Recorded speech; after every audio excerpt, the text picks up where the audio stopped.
Yo, we back another Sunday, another two drunk unks, man. What's happening with you? Got my boy Friday here with me. What you got going on, Friday?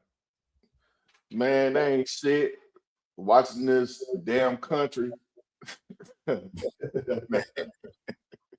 I ain't even got to say no more, man. Watching this country, bro. We also got in the building, man, Smoking E, man. You know what I'm saying? What's Got good? my boy Smoke. What's good with you, man? What's goody? Just sweep around your own front door. You did? Yeah, we got my boy E in the building too, man. What's happening? Appreciate you pulling up. You know what it is. Boy, E. I'm always gonna swing that neck like a Hellcat. Yeah. Yes, sir.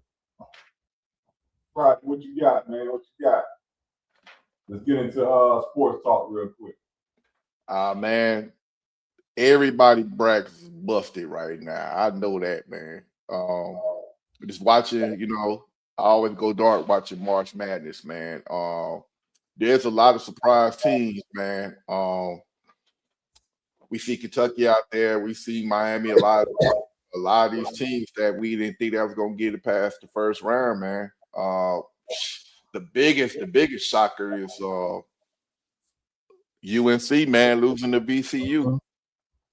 That messed everybody. That messed everybody up, man. What you think about them Florida Gators, man? Huh? What you think about them Florida Gators? Bro, they won the championship last year, man. I ain't gonna count them out, man. I'm always going. So for me, right, it doesn't matter how the season look. If you get in that tournament, man, it's all about coaching, bro. When it comes to the NCAA tournament, it's all about coaching. That's right. They ain't got nothing to do with the players, man. You gotta think about this, right?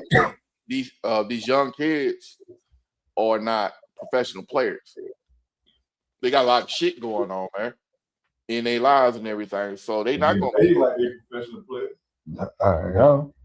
Well, you can say they professional players because they're getting paid. Yeah, so yeah. I still consider it amateur. But yeah, man, Duke's still in there. Duke's still up in there, man. A lot of people got Duke win the whole damn thing. It really wasn't no big surprises, man. When I was gambling, I was doing my parlays, man. I wasn't really off. Like I never lost more than, like, if I do like a 16 parlay and everything like that, I probably never lost two or anything like that. It was Nebraska was a shocker, man. How they blew in the first round, how they blew them boys out and everything like that. So, it is what it is. March Madness, man. I love college basketball when it comes to March and everything like that. But yeah, we gonna see. But I think Duke gonna win it though. Yo, you think anybody gonna beat Bam Adebayo score again? 83 point. As soon as you think, man. No. Nobody even going for that. They'll make it happen though. Cause Bam ain't that guy.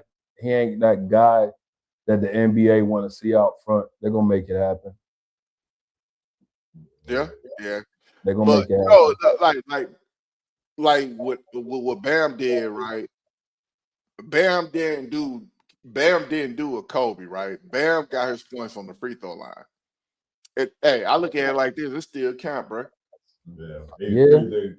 Right. Hey, Bron said it better. Bron said you got to go out and get 60.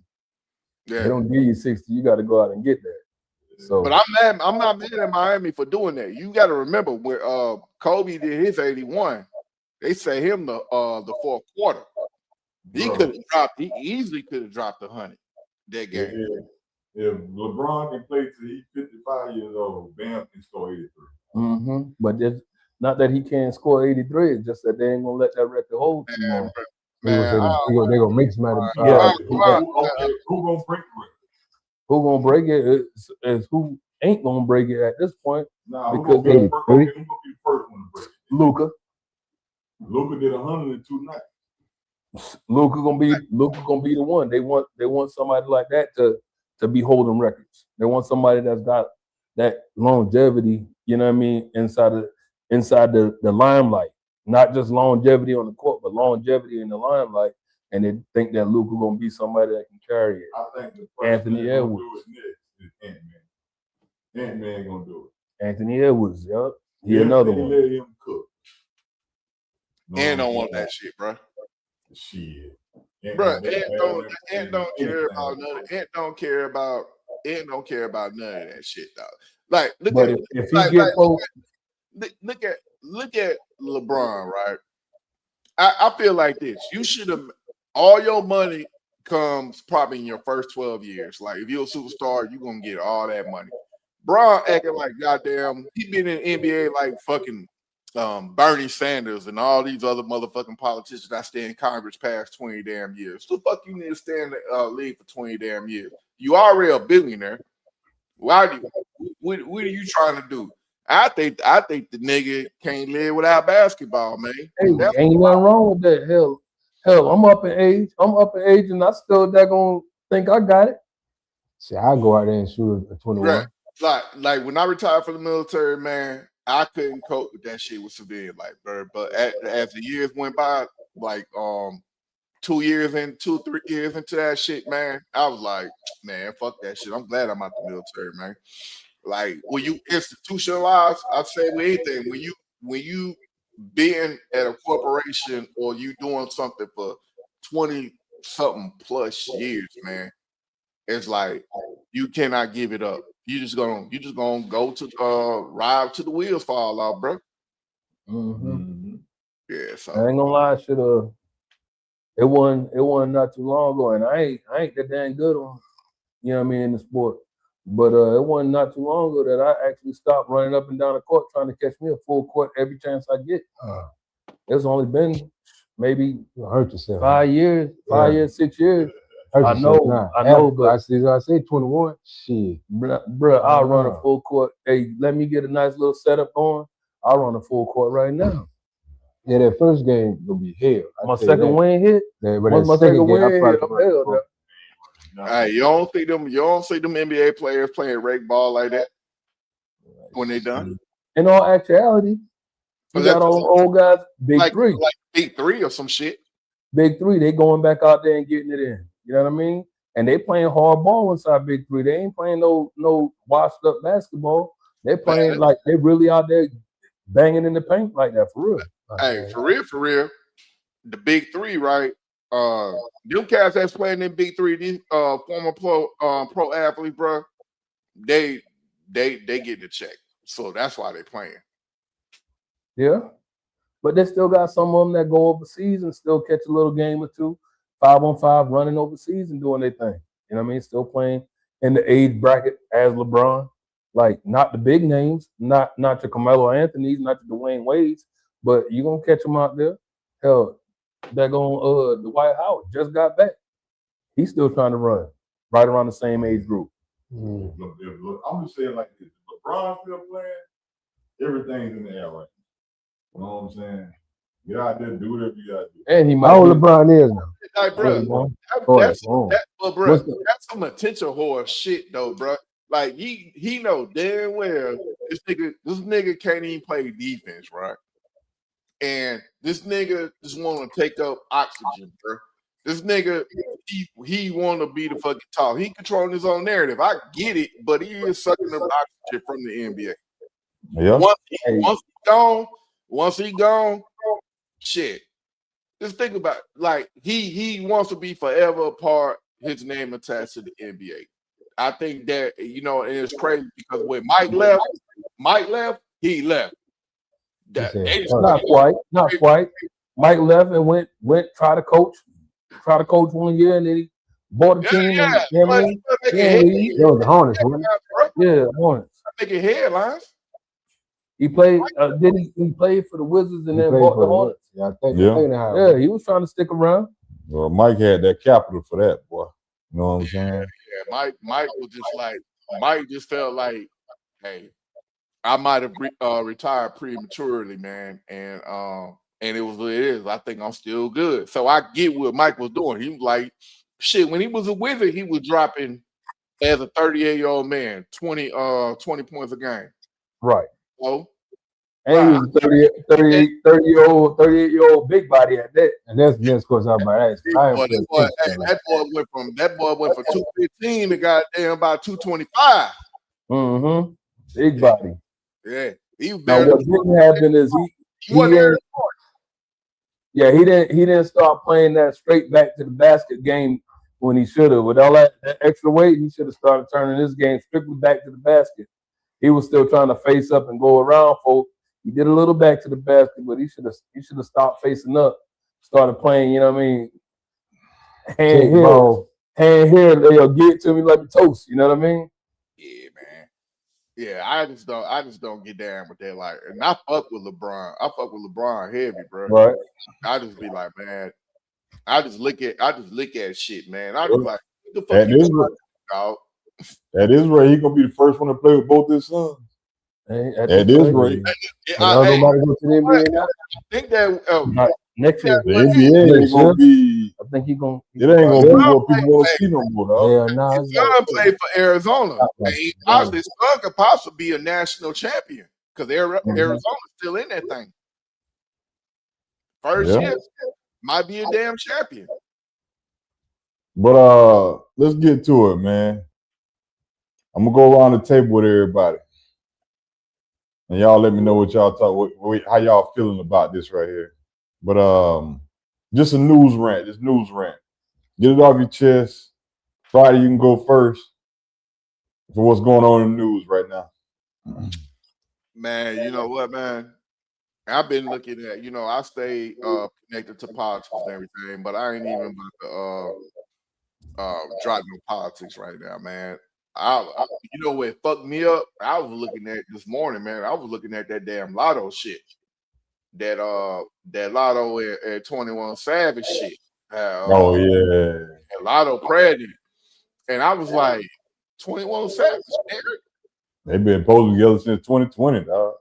Bro, I don't pay attention to that shit, but that shit. I don't either, but they throwing it in our face right now. Yeah, I was like, what the fuck? And you know what? I was listening to this cat online. His name was O'Shea Dude Jackson. I don't know if y'all follow this dude, man. Yeah. But he made an interesting point, man.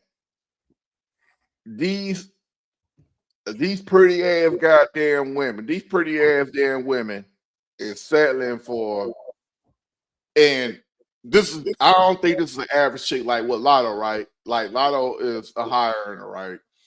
And if you talk to her and everything, right, she's gonna want a high earner, right? But like I be sitting there like, you want that? You want that? And like a married man, bro. A married man. But O'Shea Dude Jackson put it something like this though. He was like, "Yo, she's 27 and she's about to hit 30 in about 3 years. She probably won't give a fuck about 21, really like that.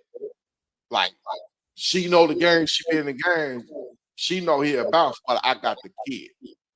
So and some women really do think like this, man.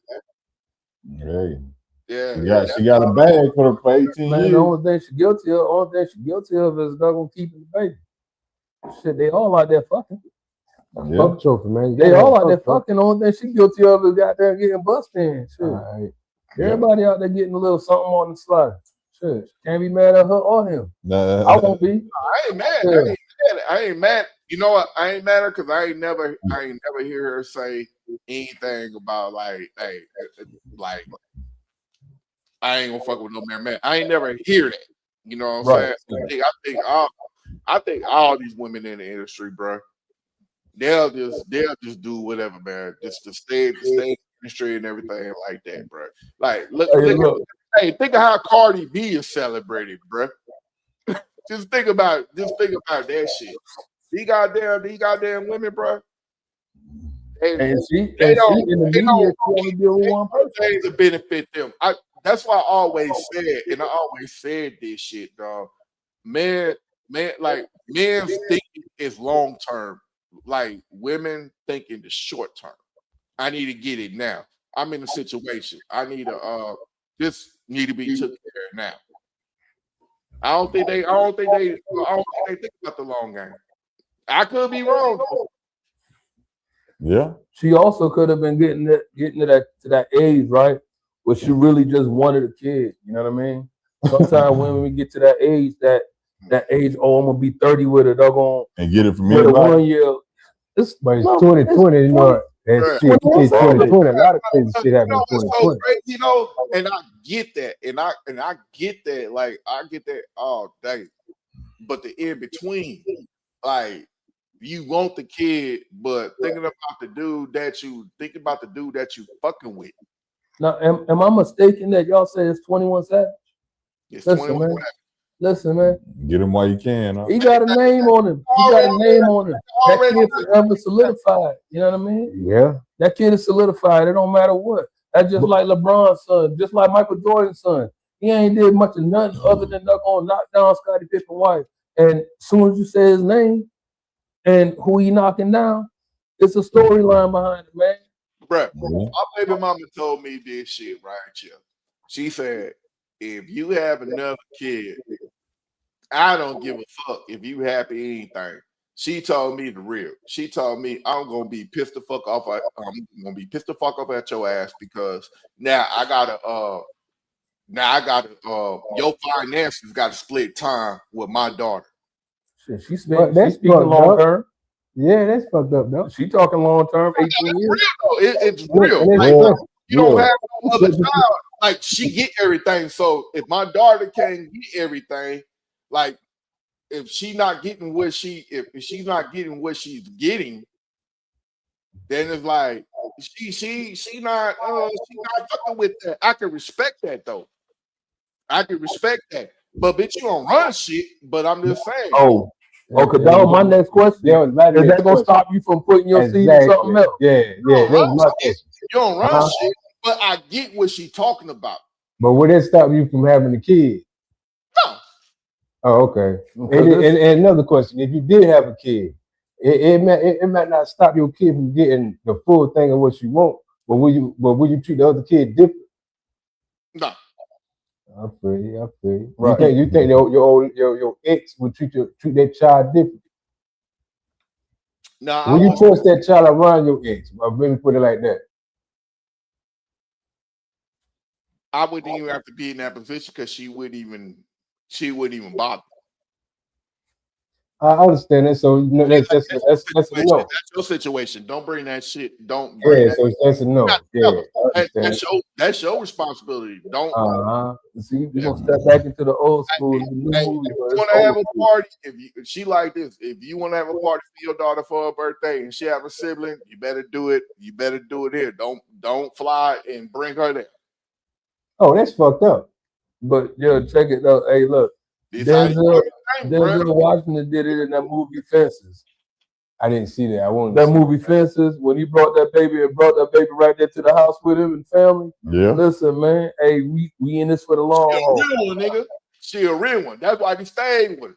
Yeah, we in this for the long haul, bro. Like, and I mean, you can't condone it. You can't. Just because the baby ain't had nothing to do with it, like you said. The baby had nothing to do with what me and his mama did. Me and her mama. So what I supposed to do? Mama don't want. I supposed to do that. That's what I'm saying, bro. We be missing, and that's why people be missing the fucking point. When these kids come in, they ain't asked to be here, bro. Right. Not man time.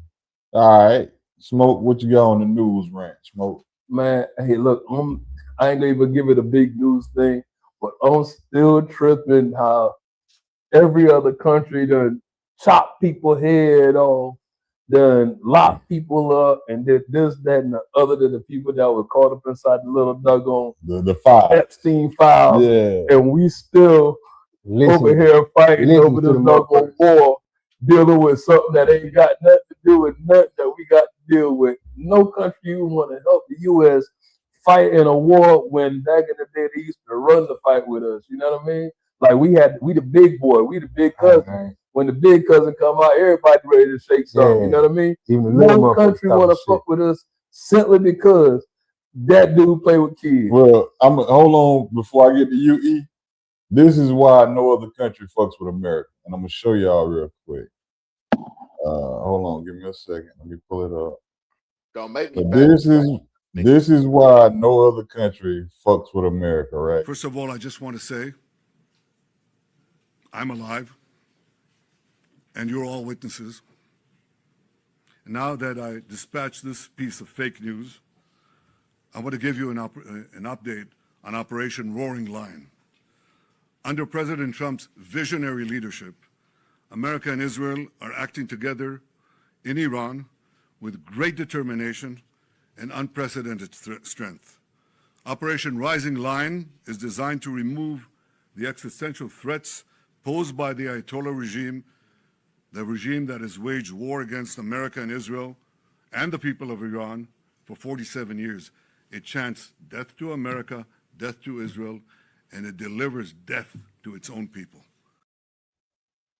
That is why we going through the shit we going through right now. That's crazy. Because of Bruh. the chance.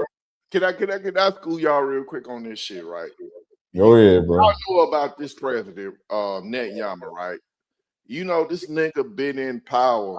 You know, they hold elections and everything. 40 years, bro. Yeah, this nigga has been in power since the fucking 80s, bro. Like, it wasn't continuously, like, he's lost an election, but this nigga is, like, in power. Look, hold on. He the problem. You know this nigga, which is the president of Israel, he graduated from Philadelphia. Yeah. Changed his name. Philadelphia High School here in America and changed his name. Yeah. So speak so much good English. Nigga. exactly, bro. Yeah. But go ahead, man. Yeah, he the problem. The people in Israel want his ass out. Yeah. Yeah. But he killed everybody that run against him, so I can't stop that. But hey, we're gonna move on to E real quick. You got your 5 minutes of fame. What's good, bro? I ain't got on these 5 minutes. Ain't too many rants. Why we still listen to this president and shit? Pretty much behind the fuck we still listening and following Israel, but I don't think it's gonna change no time soon. How it's looking. That's the president of the United States that just talked. They pretty much say that's the president of the United States, bro. And motherfuckers following that everything they say that they'll be doing. They've been doing it for years, and now it's coming undone. Out in the open, brother say.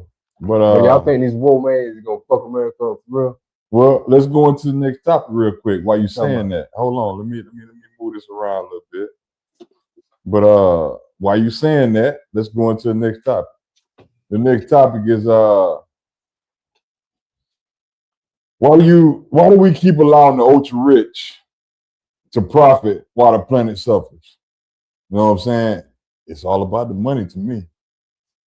It's all about the money, dog. Like that's who, like, you got the president and then you got the ultra rich. They move the president. You know what I'm saying? So we never, until we take the money out of politics, we never gonna see a change that we want to see unless we burn it down. If we burn it down, then we can bring it back up the right way. That means the easiest way right now to burn it down, prosecute everybody in the Epstein file. That'll burn the system down, and we got to bring it back up. Bitcoin done lost its value because of all this going on, because Jeffrey Epstein is directly tied to Bitcoin. Yeah. You know what I'm saying? So everything that we got going on right now is a farce. It's a lie. They've been lying to us since the first Civil War. They've been lying to us since then. And then way before then too. Another thing people don't realize is Israel stood up as a nation in 1946, 1947, somewhere in there. How can you stand up as a nation this late in life and say, we need to bow down to what you got going on? Yeah. It's like somebody moving in school and saying, oh, I run this motherfucker. Right. We was already established as America. Yeah, y'all got to play like this now. But just because of all this colonization or canonization of the Bible, I'm going to say this, it was because of the Bible, we are in the position we're in. Y'all call it how you want to talk shit about me later on. The ultra rich. Bro, let me tell you something, bro. Go ahead, bro. If you get rid of currency, you wouldn't have no ultra rich. That's all man-made. The money system all man-made. Currency. That's why they want you to live off the grid, man. Right. They hate you if you try to live off the grid. If you did it back in the old days where it wasn't they had some type of currency, but more it was bartering and trading. Trading. That's what it was. Either it was work or it was silver, gold, or copper. Yeah. Not is paper. It's about paper, dog. Keystroke currency. It ain't even paper, man. It's not even paper. That's the rich. When currency came, money that's when they knew they had you, dog. That's when everybody, you got the right. That's when you put levels and stages to it. Yeah. So what they do for poverty, middle class, and all that shit, bro. Like the rich really got somebody to draw up the paperwork, and that's all it is. Money does not. We at our level, we do transaction money. Transactional, yeah. We go in the stores and we purchase and we, you know what I mean, get change back and save and all of that. Once you get to a different level, it's no transactions transpiring. It's simply, hey, I got this. This is what I own. This is collateral. You know what I mean? And in all actuality, you don't even hear the names of the ones that's sitting on the finances. You don't hear their name because they still so high up that they don't want to be known. You know what I mean? They pay people to keep their name out the papers. The transactional stops at a certain point, and it all goes to keystroke currency. Keystroke currency meaning I text E, yo E, hey, send that jet over here. You know what I mean? That's mine now. He sends the jet, I send him car, and that's the end of it. Like, bro, there's no transaction. Do you think there's any money in Fort Knox? Any gold in Fort Knox? I don't. I think there is some, but it ain't what they claiming. I don't think there's not a liquid gold inside of Fort Knox, bro. It's some somewhere. I don't think there's no gold there, bro. We ain't never know. But I'm thinking some other shit. Hey, move on real quick. This next question ties into what's going on. At what point do we hold the wealthy accountable for all the damages what they're doing? You know what I'm saying? Stand up. Like what? When do we stand up? That's the question. Because right now they're trying to take away. You see the shit about ATF with the braces on our fucking SBR? Yeah. They say we can't use them now. They just reversed the law. What's that? Like it's in limbo saying like you can get charged if a cop stopped you and you got a brace on your M16 as a short barrel rifle. Mm-hmm. They pretty much saying right now it can go either way. They can charge you or they can let you go. Because it was for Biden administration. It was like, hey, look, we good. Y'all can use y'all short barrel rifles with a brace on it. Yeah. And a brace is nothing but a stop, so you can kind of shoulder a little bit, make it more stable. But now with Trump administration, Pam Bondi is saying, no, you can't rock that right now. That goes against, like a pistol's supposed to have certain disadvantages when you're shooting it. Yeah. Instead of being stabilized. They saying if you bought a short barrel rifle, that means you're supposed to have the same advantages as a pistol. You know what I'm saying? Disadvantage as a pistol, right? Accuracy. So what basically right. So now I'm scared to even put mine in my car right now. You feel me? Shit, how they what I'm thinking about doing now is taking the brace off and just ride that little stop. Yeah. You know, it's a little bar buffer to. I'm thinking about just using that just to be on the safe side. You know what I'm saying? Sorry, that's what I always say, man. But hey, the truth of the matter when it comes down to that, if you want to transport it, it's not a rifle if it's not assembled. It's not a rifle if it's not assembled. So break it down when you transport. That if you transport it, break it down, it is no longer a rifle. I ain't doing it. You know what I mean? And that defeats the purpose of me transporting it with me. That's just like I'm gonna use that hole if somebody come up. Boy, I ain't got the time to put that bitch together. Hey, yo, let your situation dictate. You're right. You're right. By the time you pull out that rifle, you know what I mean, you could have already, you know what I mean, handle your situation in a different manner. Yeah, that would have looked at. You know what I mean? Friday, you ain't on the camera no more, bro. It's just the method. It's just the method of how you want to do it. Me personally, that's a nice backdrop you got there, my brother. Man, hey, look, man, I've been sober 20. We're gonna take a trip to his house and do a show again. Me and Eric went once, but we never aired that show because of the volume issues.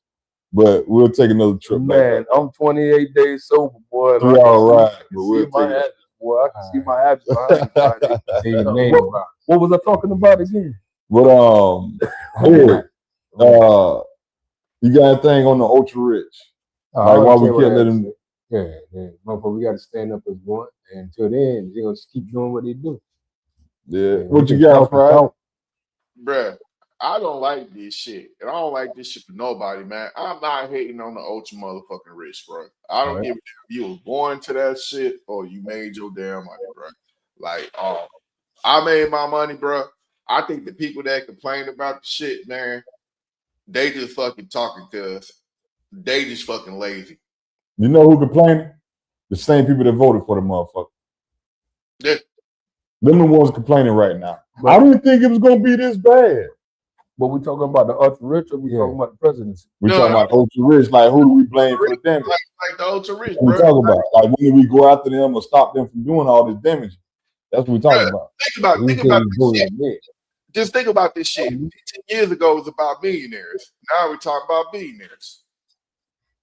Shit, man, we ain't talking about nobody right now. Diesel prices for my truck, $5.30 a gallon, That's bro. Crazy as fuck when I heard that. And I seen that. $5.30. I'm fixing my moped, man. Bro, that truck been getting covered in pollen for the last 2 days. It ain't moved, dog. Real talk, man. No, I'm just saying. You know it's bad, man. It's bad, dog. 89 cents a gallon, bro. Man. 89 cents a gallon. Right. And now we at $5. In North Carolina, we at $5.30 a gallon for diesel. You get a gallon of gas in the milk jug. Right. Pump it in the milk jug and get some change. Bro, Walmart put a statement out. They saying, you know, the target customer used to be the 30,000 and below a year. Yeah. Now they saying from their reports, it's the 80,000 and above that's in Walmart shopping now. And now they're not even buying the regular stuff that everybody would buy. They buying high price shit. The necessities pretty much. Even at $80,000 a year. Oh, he said it. The economy is fucked, bro. Yeah. But it's going to be fucked too. And that goes into the top guy show. As America falling. How long you think this fuck gonna happen? Until Trump out of office. Because right now it's all about enriching his pockets, bro. But at the same time, I don't think it's all about enriching. Fuck you, Friday. I don't care what you got to say, nigga. It's all about enriching his pocket and his family, bro. Rich, hey, look, man, for real, man. Like Trump really ain't doing shit, dude. Trump really ain't doing shit. Trump doing everything. He in the news telling you what he doing. Yeah, bro, but y'all that shit was going before it's gonna go after, man. We was not $37 to $40,000, $40 trillion in debt 2 years ago. Bro, all because this guy's doggone terrorists, we're in the you missed the last topic. Y'all just say what the hell y'all want to say. The whole last topic nigga ain't shit. No, we were sitting there talking about the rich and click point, you know what I mean? Keystroke currency. Yo, type out $1 trillion on that shit. Bro, you can say what you want to say. You can make it sound good as you want. Man, but our economy, we're on a $37,000 debt. Oh, you ain't gonna never pay $1 trillion back. Bro, come on, man. The country being in debt since fucking Bush, nigga. Man, God, you the one voted for the nigga, so you got their part of the goddamn problem. They ain't gonna pay that shit back. You know what I'm saying? And that's the real truth about it. Y'all niggas out here know this nigga gonna fuck up America on his first election. You seen this shit. And your dumb ass voted for this nigga again. That man can't fuck up, bro. That motherfucker wasn't shit when he walked in this motherfucker. And y'all still, I'm gonna give him a chance this time. Nigga, what the fuck? You breaking up, man. Get close to your mic, bro. You breaking up. You painting the goddamn narrative, nigga. I don't pay no narrative when you using facts. I told you, my boy. Prove me wrong. Prove me wrong. Prove me wrong. Look at history, nigga. Prove me wrong. That shit been fucked up, Rip. Prove me wrong. Rip. Prove me wrong. country has been in debt Bro, since Bush. yes, the country has been in debt, but the country has never cracked over $37 trillion only because of fucking Trump and his 2 fucking terms. Bro, the country, that's why the country technically been struggling ever since damn slavery. Look, man, stop. Y'all ain't gonna do this shit tonight. Y'all ain't gonna do this tonight. Y'all's not gonna do this shit tonight. Man, because between Obama and Biden, we was doing good. You was living fucking good. No, nigga, you weren't living, nigga. Anybody was making 40,000 and up was not fucking living paycheck to paycheck for the most part, unless their lifestyle was like that. Now, dog, bro, by the second week of fucking the month, you broke. And that's because nigga need to learn how to watch how he spend his bread, man. Bro, it's the economy, bro. Learn how to if your food going up, your gas going up, well, you gotta have a budget just to get to fucking work. Okay, well, where you riding to? Man? It's a problem, bro. Okay, now if you struggling to get to work, I understand that. That's the cycle of that. That's what's going on. The cycle of life that they got us going through. Niggas going between gas and eating that day, dog. Right now, to this day. And I can show y'all some shit if y'all want to pull it up. That's why I tell you. Prove me wrong. Pack a lunch, man. Ain't nothing at the house. The shit is crazy, man. I'm telling you, we fucked up right now, dog. No matter how y'all look at it, you doing all right because you busting your ass on what you do and you love what you do. But for the common and the average person out there, my dude, they are struggling, dog. I believe a lot of folks struggling, and yeah, I'm doing all right because I love, man. I ain't gonna lie, me personally, I get to work because I want to be at that mug. Like I'm really at that. I'm just saying, we gotta look above what we got going. Happening. Okay, if I look above it, I'm gonna still say that the average motherfucker that just went out and got that income tax went out and bought a fucking car. He made a dumb decision. Had a car. That's just like what you were saying. And now they're struggling paycheck to paycheck, knowing that they were struggling paycheck to paycheck before it. That was like this logic what you were saying the last show we had, or one of the shows we had, when you were talking about, but when we were talking about reparations, you saying give it to the community and let the community do their thing. We said give it to the individual. The fastest way to re-stimulate any economy is giving it to the individual. Wow, they're gonna make dumb decisions, man, and give it right back away. Hey, listen, man, you give it to the individual. I want mine. I'm gonna go and get me some work. Go, because I know exactly where the money coming from. Do you? What I'm saying though, you give all that money to the hood.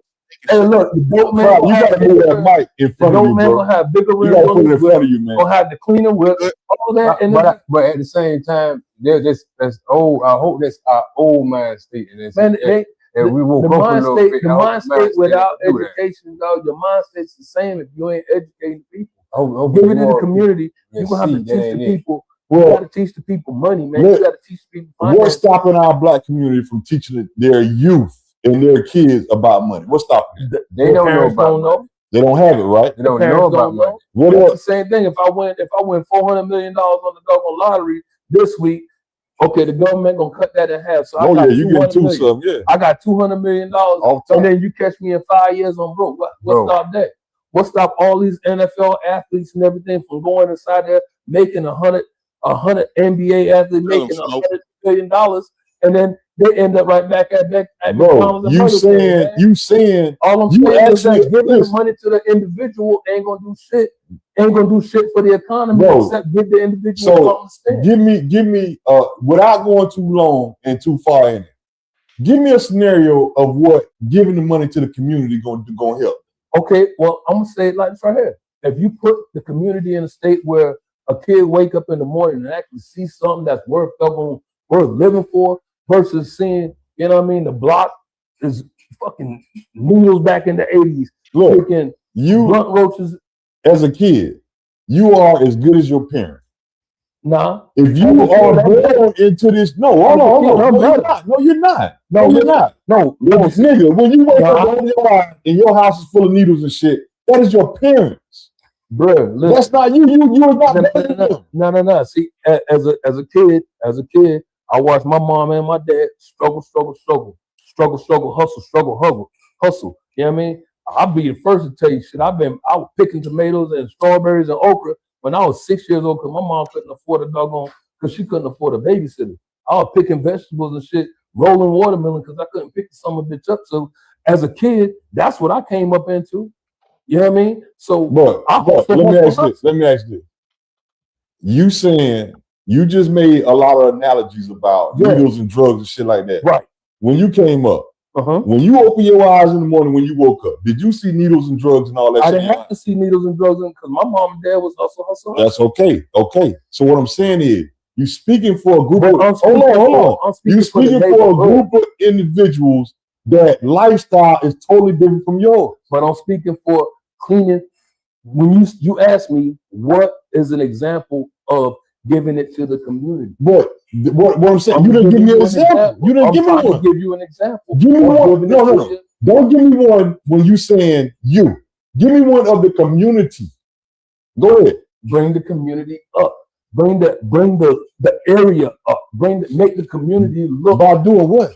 By building structures inside that. What structure? Our community.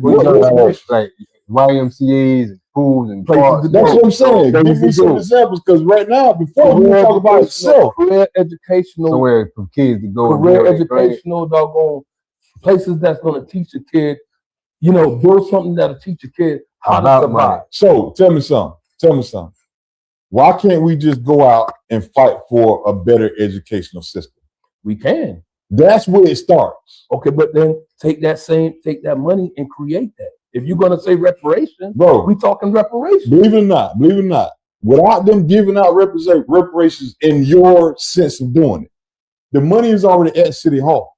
It's a reason why the Black community has never succeeded. They don't care. Right now, to this day, you still are considered less than a human being. You consider half of a human being. Yeah, per the Constitution. To this day. So why do you think if you allow them to manage their budget and put in the community, it's going to be literally or fuck somebody over? Go ahead, Friday. Go ahead. That's a human being. Who Nigga, look at the Constitution. Per the Constitution. You are less than 3/4 or 2/4 of a human being. That's a half. You stuck in that shit, nigga. I ain't less than a motherfucking human being. Bro, you said what you want to say. Go to Uncle Sam and say what Uncle Sam say. We feel like more. Go and see what Uncle Sam say. But based on what they put in writing, that's what they considered us, and they never changed the ruling. They never changed the ruling, bro. They never changed the literature, bro. They never made me feel that way, bro. You got that liberal courage in your system right now. And even though, my boy, if you put Black or anything other than white on your paperwork, you are less than a human. Hey, we can disagree. Say what you want to say. Say what you want to say. Hey, look, man. I'm sorry, bro. You may feel that way. That's why I stopped clicking Black. I put other Native Americans. Bro, I stopped clicking Black on all Friday. You can say, you can get mad as you want. You can talk all the shit you want. At the end of the day, what does the Constitution say about Black people? We got 3/5 of them, man. 2/5, some shit like that. Now, how are you going to debate what the Constitution say about you? I'm telling you, I don't give a fuck about what you got to talk into the mic, Friday. We can't hear you, bro. What I'm telling you is this. I don't give a fuck about any of that shit. You got to. You got to. You are cattle on the stock market.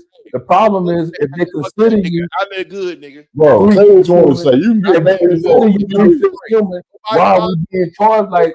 I'm just letting y'all know. If they consider us 3/5 or 2/5 of the human, why are we being charged like humans?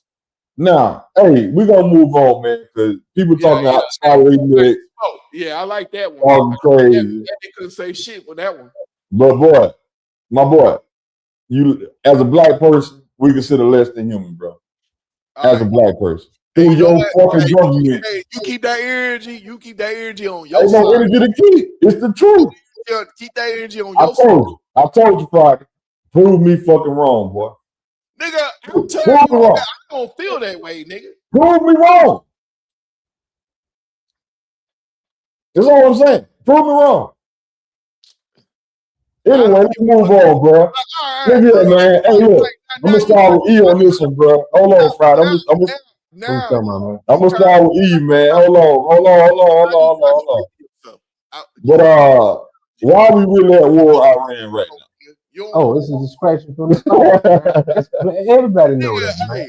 Everybody know we over there distracting fucking fire. Man, we can't understand. You got to talk into that mic Friday. We can't hear you. Pull it to the front of your mouth. Yeah, like move it to the front of your face type deal. Because when you can't hear it, we can't hear you.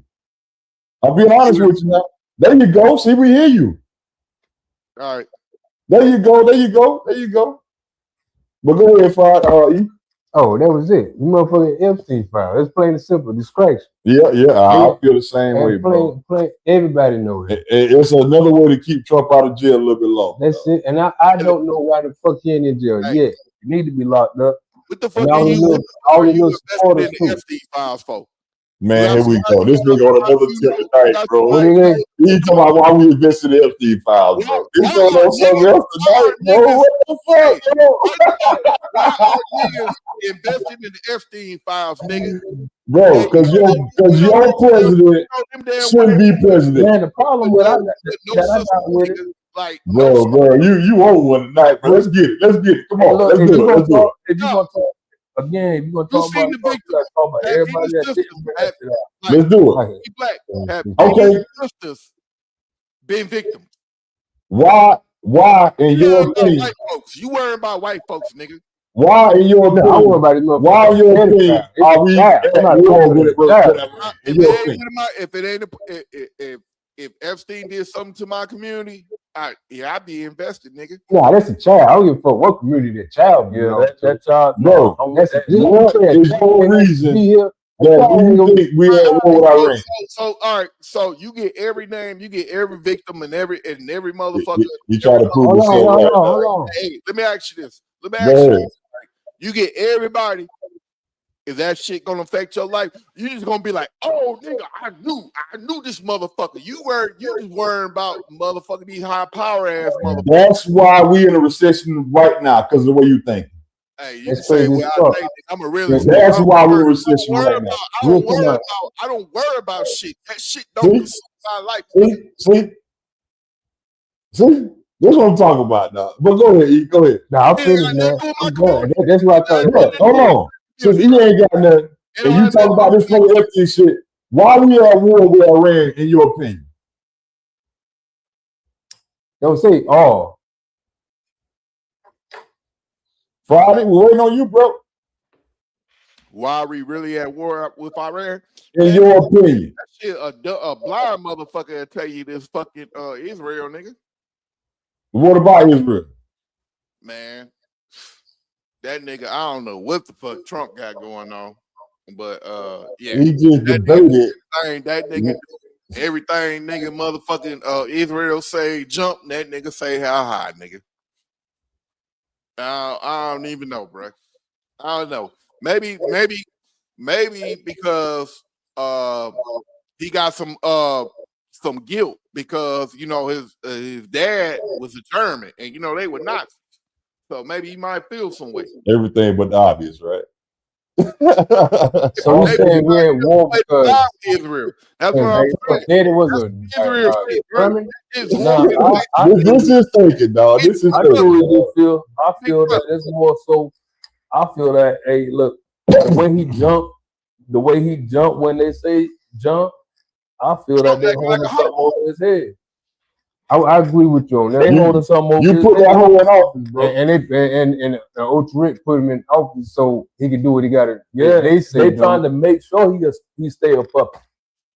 They want him to be a puppet. They want him to stay a puppet. I'm on you with. And the problem that he had in his first term, and nobody really wanted to give credit to it, but his first term, he didn't move so much like a puppet. He moved in his own. He moved because he didn't know what he was doing. He was moving to the beat of his own drum on his first term. Now he knows. That's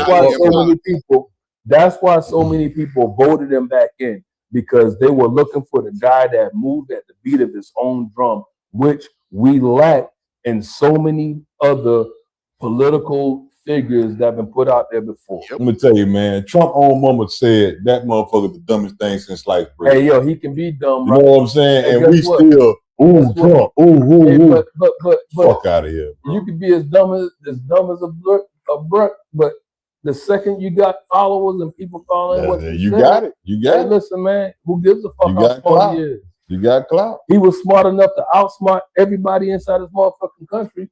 I don't think it's outsmarting, bro. I think it's dirt. Where he's sitting that nigga got dirt on everybody, so he just kept him at bay. Okay, he's smart enough to hold the dirt. That's what I think it is. He's smart enough to hold the dirt. Now somebody, I feel, not proven, I feel somebody got dirt on him that he don't want to come to the light. And that dirt is the reason why we at the top that we at right now. So what do you feel? You say Epstein the reason why we at war with Israel? Who, me? I mean, Smoke. No, I'm not saying that Epstein is the reason why. In your opinion? I think the war is a bit of a cover up. You know what I mean? The 52 fake out. Everything ain't no goddamn cover up, bro. Bro, everything is when you hold on. Friday. Motherfucking cover Friday. up. When your simple ass finally wake up from the delusion you living in, I can hear what he's saying, man. He ain't by the mic. I'm trying to get you. He won't ever get by the mic, bro. I'm gonna tell you niggas, man. You delusional, Friday. You delusional. Right? And I dare y'all niggas say, my mama ain't never told me no lie, nigga. You know my mama told me. You know my mama told me when I was a young kid, dog. You worry about the wrong shit. So what should we be worried about? The President of the United States, what's going on? You worry about what's going on? Some shit that don't affect you, nigga. Bro, it affects us in every way, dog. Nigga, what impact does this whole shit with Epstein have in your motherfucking life, nigga? Because I think that the pedophile. Hold on. Let somebody else now. Hold on. Let somebody answer your question now. I think that if you a grown ass man sticking your pecker inside a fucking kid and hurting that kid, you ought to get your head chopped the fuck off. Chopped off slow. I get that. So, but that's a motherfucker running that's the topic. That's the only thing that I got going on with that. Apply that shit to your community. If I'm touch my daughter, you can stand down on this one, bro. You wrong to hell on this one, with the police come. Listen, man. If I find out you put your hands on my young, I got a problem with that. So you wrong as hell on this one. The type of motherfucker. So you wouldn't care about it just because it ain't in your community. Man, it's simply because they were trying to say. Hold on. Let me. Hey, I'm gonna tell you. You know what? I don't give a fuck. I don't give a fuck about none of that shit. Just what this motherfucker man did. And what I'm saying? He did not affect anybody I know, nigga. So you go ahead. That's how you live your life. Okay, but let me check this out. But check this one though. If you want to talk about this one though. We talked about what ICE did to everybody talking about what they did to these two people, right? But we don't even talk about what these motherfuckers these immigrants came over here and did to American citizens. We worry about what ICE did to them motherfuckers. What did immigrants do to American citizens that American citizens ain't doing to American citizens? You must be lost, nigga. What did the immigrant come and do? You showing some ignorance right now, bro. That Americans get doing to America. Come on, bro. Somebody step in. I know right here I ain't trying to pick tomatoes. I would if that's how my bread came. So that's the only thing they did. Something that you didn't want to do. Hey, you know that shit happening, bro. What? Go ahead. What I'm saying is you can't ignore shit, bro. Like I'm saying, you worried about one thing so it fit your fucking narrative, nigga. So we need to put that out of our mind and worry about what? What narrative though? Hey, let me fit that shit for you. Let me fit that shit for you. So not too long ago, these motherfuckers was trying to turn adults who want to fuck kids into a sexual orientation, homie.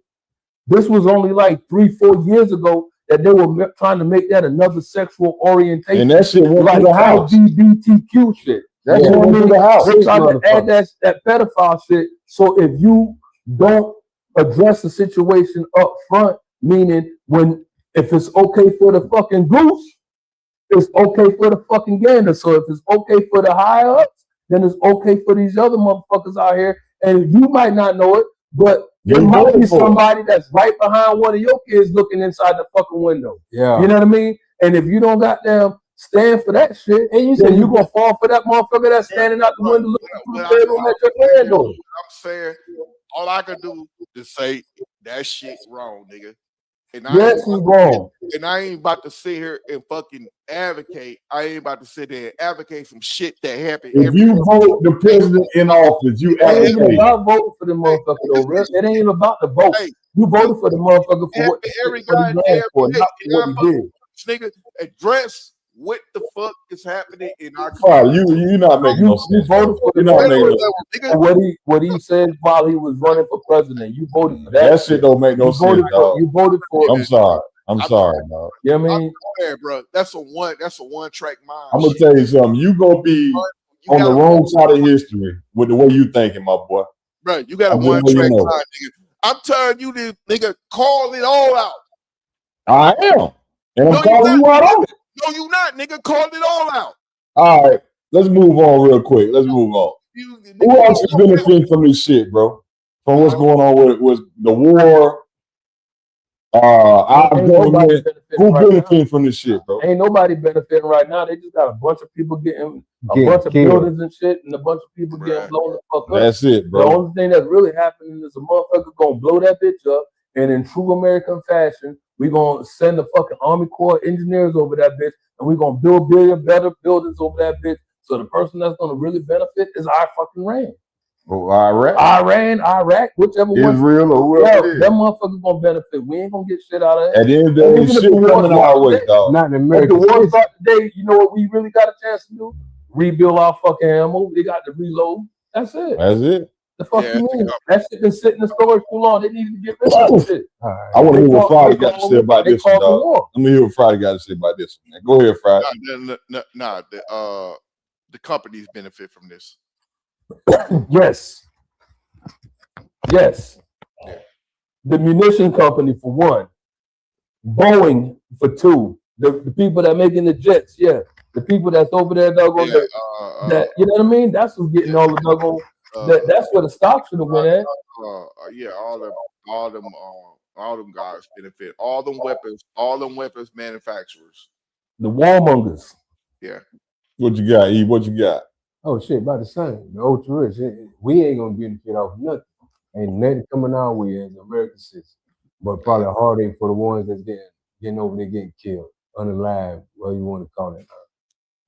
But like you said, as of right now, and the motherfuckers is evacuating. Listen, they evacuating areas before a bomb hit it, bro. Now, since you're on that, let me ask y'all a question right here. Are we getting the full truth? No. And like he said, they evacuate areas before they drop the bomb. Yeah, they evacuate areas. I want everybody out here, so I'm gonna make it seem like I blow the bitch up. So like he said, go over there and build some other shit. You feel what I'm saying? Yeah. Just like they do him. Bro, they burn the community down and go build something up. Move everybody out and build some shit that you want. What you got, Friday? What you got? How we ever got the truth, bro? Never got the truth. Hey, finally something we can agree on. Got that. All of us agreed on it. Hey, I'm gonna put it out there like this. I'm gonna put it out there like this, man. Just like the damn Bible, man. Like we never get truth over any goddamn thing. He ain't believe that shit. Yeah, I'm saying, bro. Now that they taking shit out of it. That's why they put keywords in the Bible, version. In the opening on the cover of the book, they say a version. That means somebody done changed that bit. That's somebody else's perspective of this shit. Yeah, somebody else done put their own fucking twist to that bit. Then I heard a motherfucker in the Bible that everybody follow. Let me just say, I'm come and tell you this, man. When white men get your mic. When white men write shit, you can't believe that shit, dog. It's his story. That's why history spelled that way. Yeah, bro. Yeah, me and Rick was talking about some shit earlier, man. But we'll say that shit for another show, though. And to be honest, you just can't even call it. So I try my best because I came from a very freaking. We all did. I would say came from a very you know what I mean, white man black man mentality, or white man black man.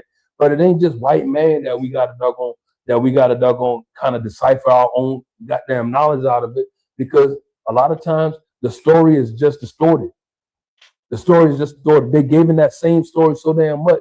They did the little thing where you speaking in my ear and I speaking in his ear. Yeah, they just keep rewriting. By the rewriting. time you get to the other side, you know what I mean? It went from, hey, Rip got a can of Coke to Rip got a freaking 40 ounce. You know what I mean? The shit changes that quick. And as that story gets, passed down, a lot of the story changes. A lot of the story is, fluff. Like the size of the fish went from a crappie to a damn whale. You know what I mean? And it just happens that fast. So, you only can believe so much of everything that you read, and what they put out there in the media is driven by the side of politics that you smile with. So if you're looking at ABC or looking at CNN, you're going to get the same story reversed, you know what I mean, from whoever they want to. Or chopped up. Yeah, whoever they want to look good in the situation. And that's just how the fuck it goes. I'm spiritual. I'm spiritual.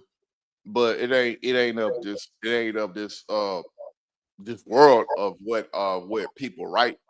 Like, it doesn't matter what because you have all these goddamn these books, and when it comes to religion, I'm not a religious dude. Like religion is basically made to fuck up. Religion is made for control. Pull up the definition of religion. Oh, we already did that earlier. I ain't gonna pull it right now. It's the definition of all this. Look, I was saying that to that man before I even pulled that thing up, man. It's no, nigga. I've been telling y'all for the longest that religion is all a form of control. I've been telling y'all that forever. It's all a form of control. That's all it is, man. It's the way to screw society and to believe in some bullshit. Yeah. Religion, why do you need to fund? Like, if you're a religious dude, why do you even need to fund it? Right. Well, secondly, dog, religion, you don't need religion to live your life, but religion needs you to flourish. Just think about that for a second. Yeah. Everybody, like, if you don't give money, the church don't exist. What we was doing before religion happened. Exactly, right? We believe in the stories that were passed down, man.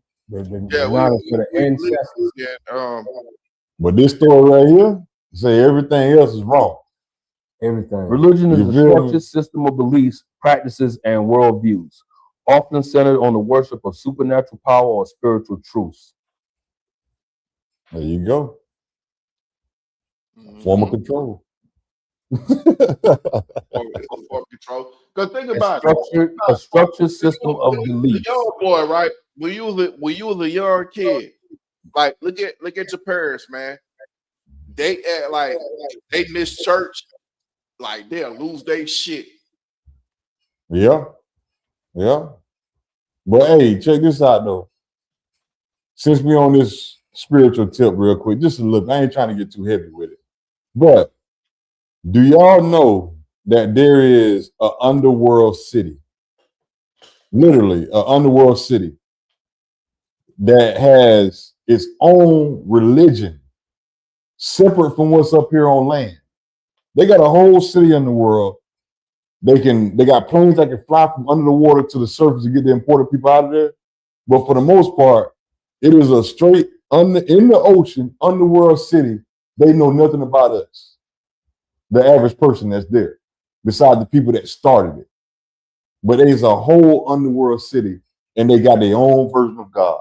I gotta see this. Yeah, I'm gonna send y'all some links on it, man. Yeah, that's gonna be one. But bro, we don't know. Look, I got a lot of faith, but I ain't got that damn. Bro, we don't know half of the shit that's going on this planet, bro. Right now, I do. You can go to Denver, Colorado, and if they will let you access those underground tunnels, you probably go from California to the East Coast, all underground. Denver, Colorado is where the president goes when we have nuclear attacks. But you don't even have to go to Denver. Let me ask you this, Rip. It's just if you go to right? Have you seen humans, actual reporters, and credible journalists go down there and see that shit because you never gonna see that. You never gonna see that till they want you to see it. But that's just like going out. You ain't gonna see it till they want you to see it. AI though, a lot of that shit be AI, bro. Friday, you is not gonna sit here and play with me tonight. You done fucked me twice tonight already. It ain't gonna happen, bro. Look, take my word for it, or go do your research. Hey, look, they need to cut this shit. There you go. There you go. There you go. You ain't gonna do this tonight to me Friday. You're not gonna do it now. I can't hang up on you on this one now. I'm not gonna do it to you. But You know what I'm saying? Hey, them boy too drunk. a lot of information I get, that shit be AI, bro. Yeah, a lot of information you get, you look at the wrong substance, but dog. be honest, man. Like, okay, oddball subject, but do y'all believe that we went out of space? Nah. Okay, but they got pictures out of space. They do. They got plenty of them. They got plenty. Like, listen.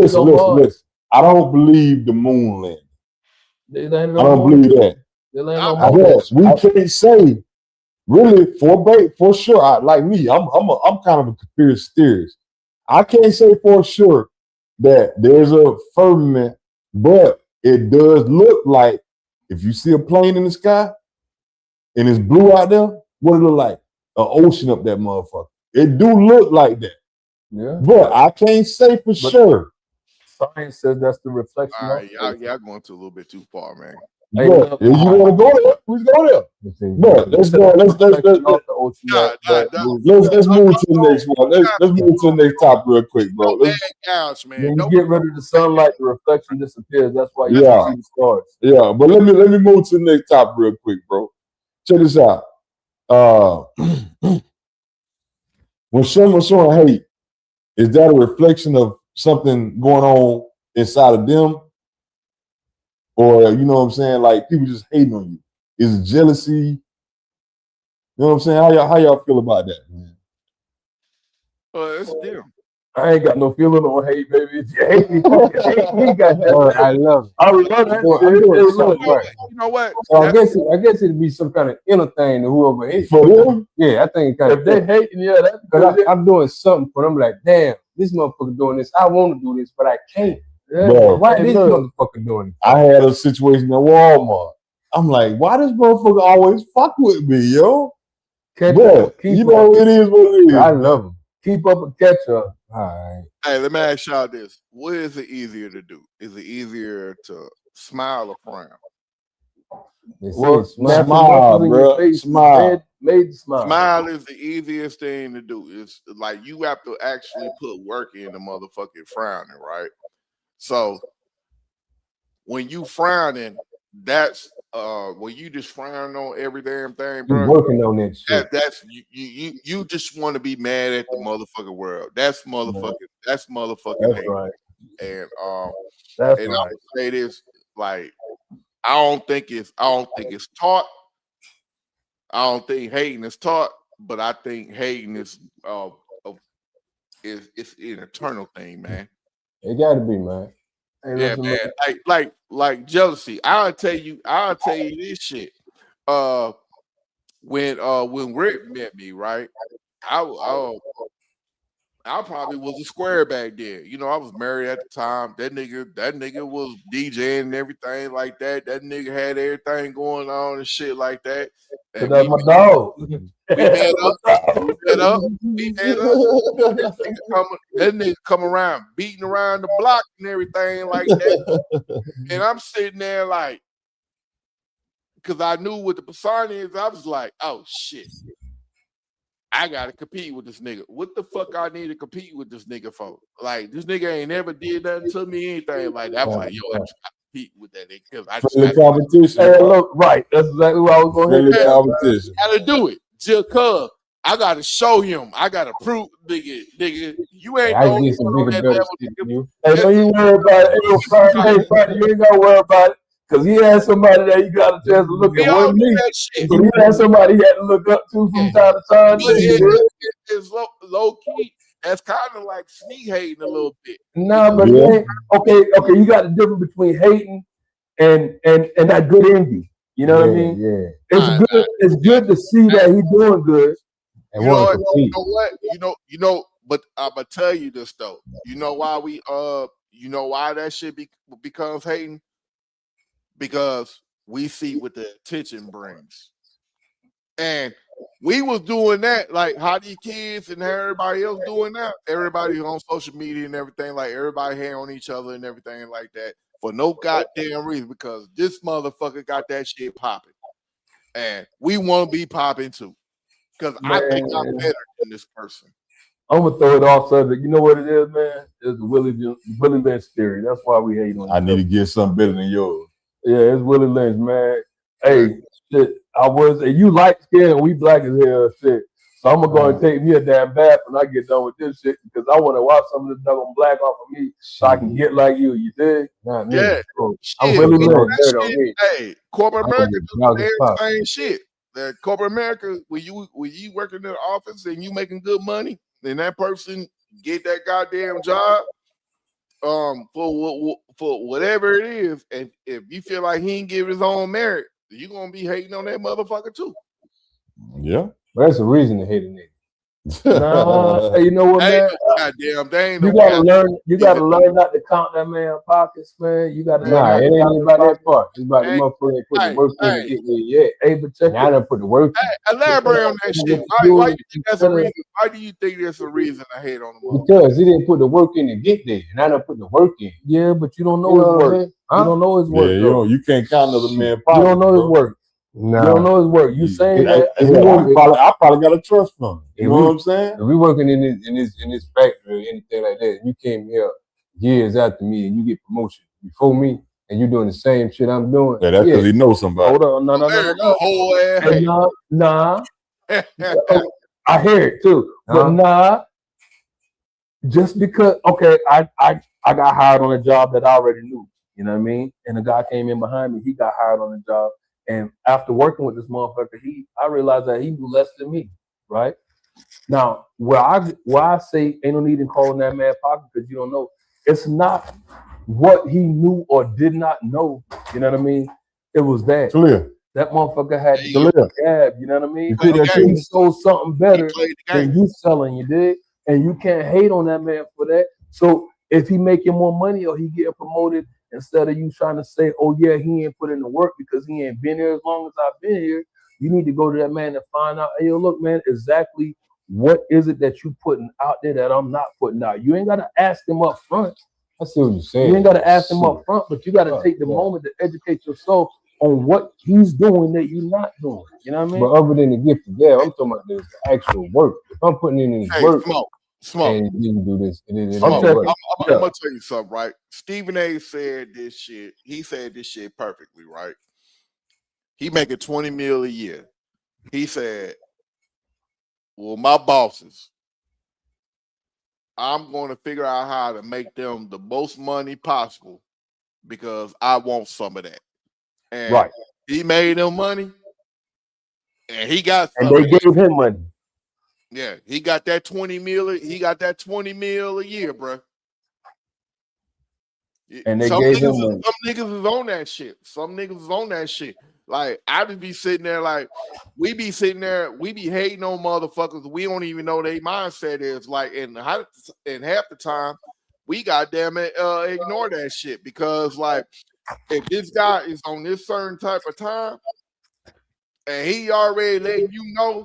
Just what he on, I'm trying to move the fuck up. I'm gonna do it by any means necessary. He telling you that shit. Just turn it off and leave me now. How you gonna fucking get mad at this motherfucker for doing what he said he's gonna do? He already let you know what he's gonna do. How you gonna get and my thing is this, like I can say that I kind of felt what I thought was folk hating on me, but after I felt like they were hating on me in work related situation, you know what I mean? After I felt like they were hating on me, I took that shit as a fucking compliment, bro. I took that shit as a straight compliment. You know what I did? I went even deeper into the mud that I was fucking playing with, smeared that shit all over and let them fucking deal with that fucking feeling. Yo, you gonna have to deal with me. Look, I tell my job. And look, I tell them today, tomorrow I'm gonna say this shit right here in front of this camera. Listen, I don't give a damn if you fire me. You're gonna have to deal with me. Why? Because I know that the competitor needs somebody like me on their team. Right. If you fire me, you're gonna deal with me. I'll go with the competitor, and I ain't coming after you direct, but I'm bringing the same thing that I bring to the table to you, to them. And I had a boss turn around and tell me, my direct supervisor, 2 supervisors up or so, but he told me I would fire you, but I know that you're just gonna go get a job with the competitor, and I'll have to deal with you that way. Yeah. One way or another, motherfucker. All right, fella. Look, man. We don't went too far and too long on that one. Yeah, we were long on that one, but yeah, we still. But check. The topic of the show, right? Y'all see what the headline is, right? As America falling, man. Look, man, are we witnessing the fall of America? As far as the Roman Empire, and let me play this real quick for y'all answer. Let me get this clip out real quick. This is for those of you who are awake. I think I've been awake for 5 to 6 years now, partially awake prior to that. I have, over time, through research, realized that everything I was taught in school, our history, was a lie. All of it. It's all a lie. We haven't been told the truth about anything. I don't believe anything we've been told is the truth. It is so far off from the truth, it's scary. Who else on the side of being awake? Like, if you know you're awake, you know you're awake. But who else on the awake side are having a really hard time interacting with people who are completely asleep?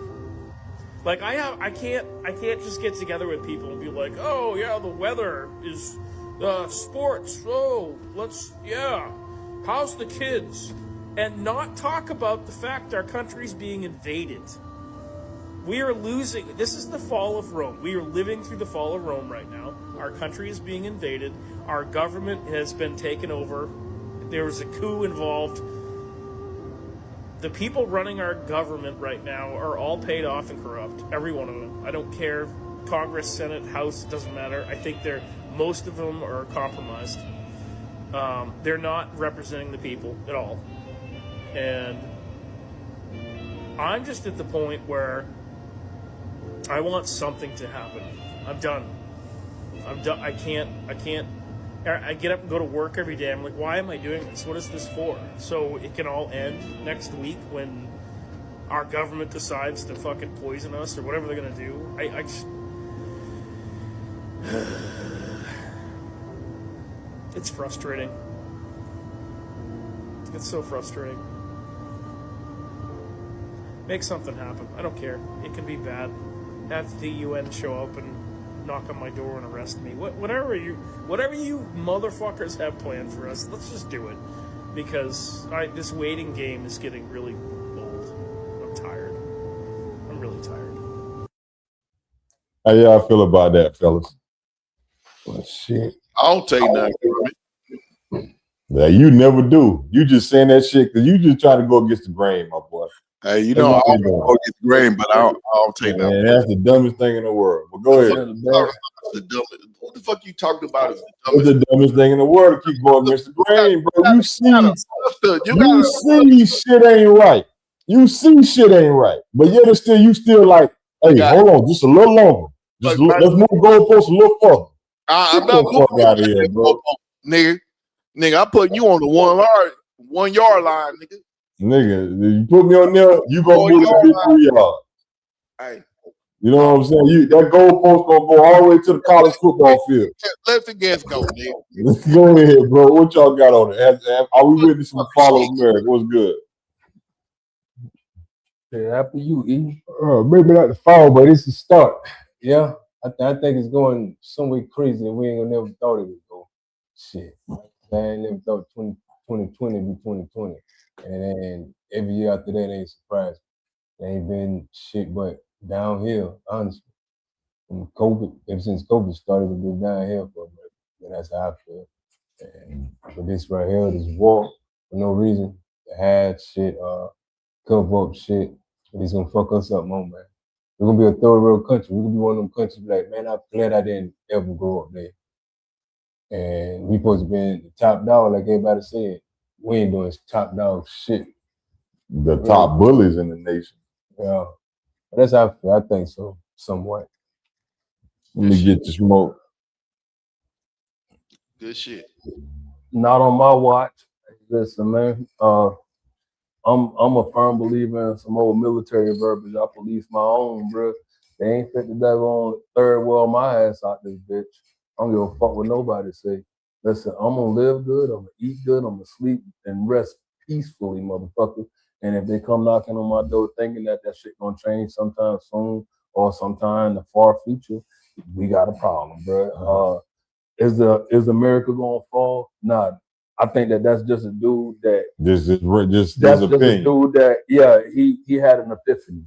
Right. And his epiphany got him in a bit of a stupor, and you don't know how to pull yourself back out of that muddy thought that you got going on. COVID was a way that they poisoned a lot of people and killed a lot of people. You know what I mean? But even during COVID, when they said it was a freaking a pandemic. They called it a pandemic. A pandemic. Hey, listen, I didn't feel that shit, man.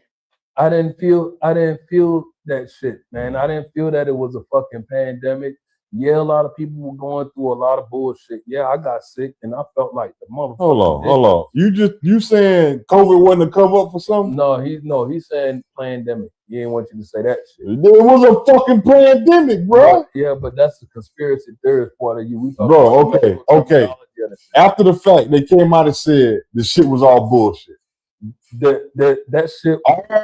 Every news station, listen, man, every influencer all came out and said it's all believe bullshit. Smallpox is not bullshit. Do you believe you need to take that COVID shot? COVID, smallpox is not bullshit. Hold on, Fred. You think we should have took the COVID shot? I ain't take that shit. Come on, Fred. I ain't even gonna lie. I caught COVID, nigga, and I took that shit, nigga. I ain't take that shit with COVID. So you trying to tell me at the time of everybody I ain't gonna lie. getting sick, nigga, COVID was everything was listed as COVID. The flu, the common cold, all that shit was listed as COVID. When you died, it was listed as COVID. Right? It's crazy, bro. Right now, they came out and said after the fact, hey, the COVID was bullshit. Y'all ain't need to take it. Bill Gates even went on trial for the stuff, bro. I'm just saying, man. The medication for it was bullshit. The medication was trial and error. That's all it was. The medication was trial and error. The actual illness, they gave the illness a name, and I think that the illness was something that a multitude of governments came together and the coronavirus and experimented on the people. Bro, that was a government experiment, and even the mass immunization, was another experiment. So the experiment was, can we infect the people, and will the people get, stronger? Bro, look, I want y'all to look. Y'all gotta look. Matter of fact, we live right now. Look at it. Coronavirus. If you took the shot, if you look it up, if you took the shot, time out. Stop talking outside of your neck for a second, dog. That's all you've been doing all night long. But listen, man, look it up. The coronavirus, if you took it as a human being, you are now considered less than a human being now. Look it up. You have nanomites or whatever this shit's called in your system now.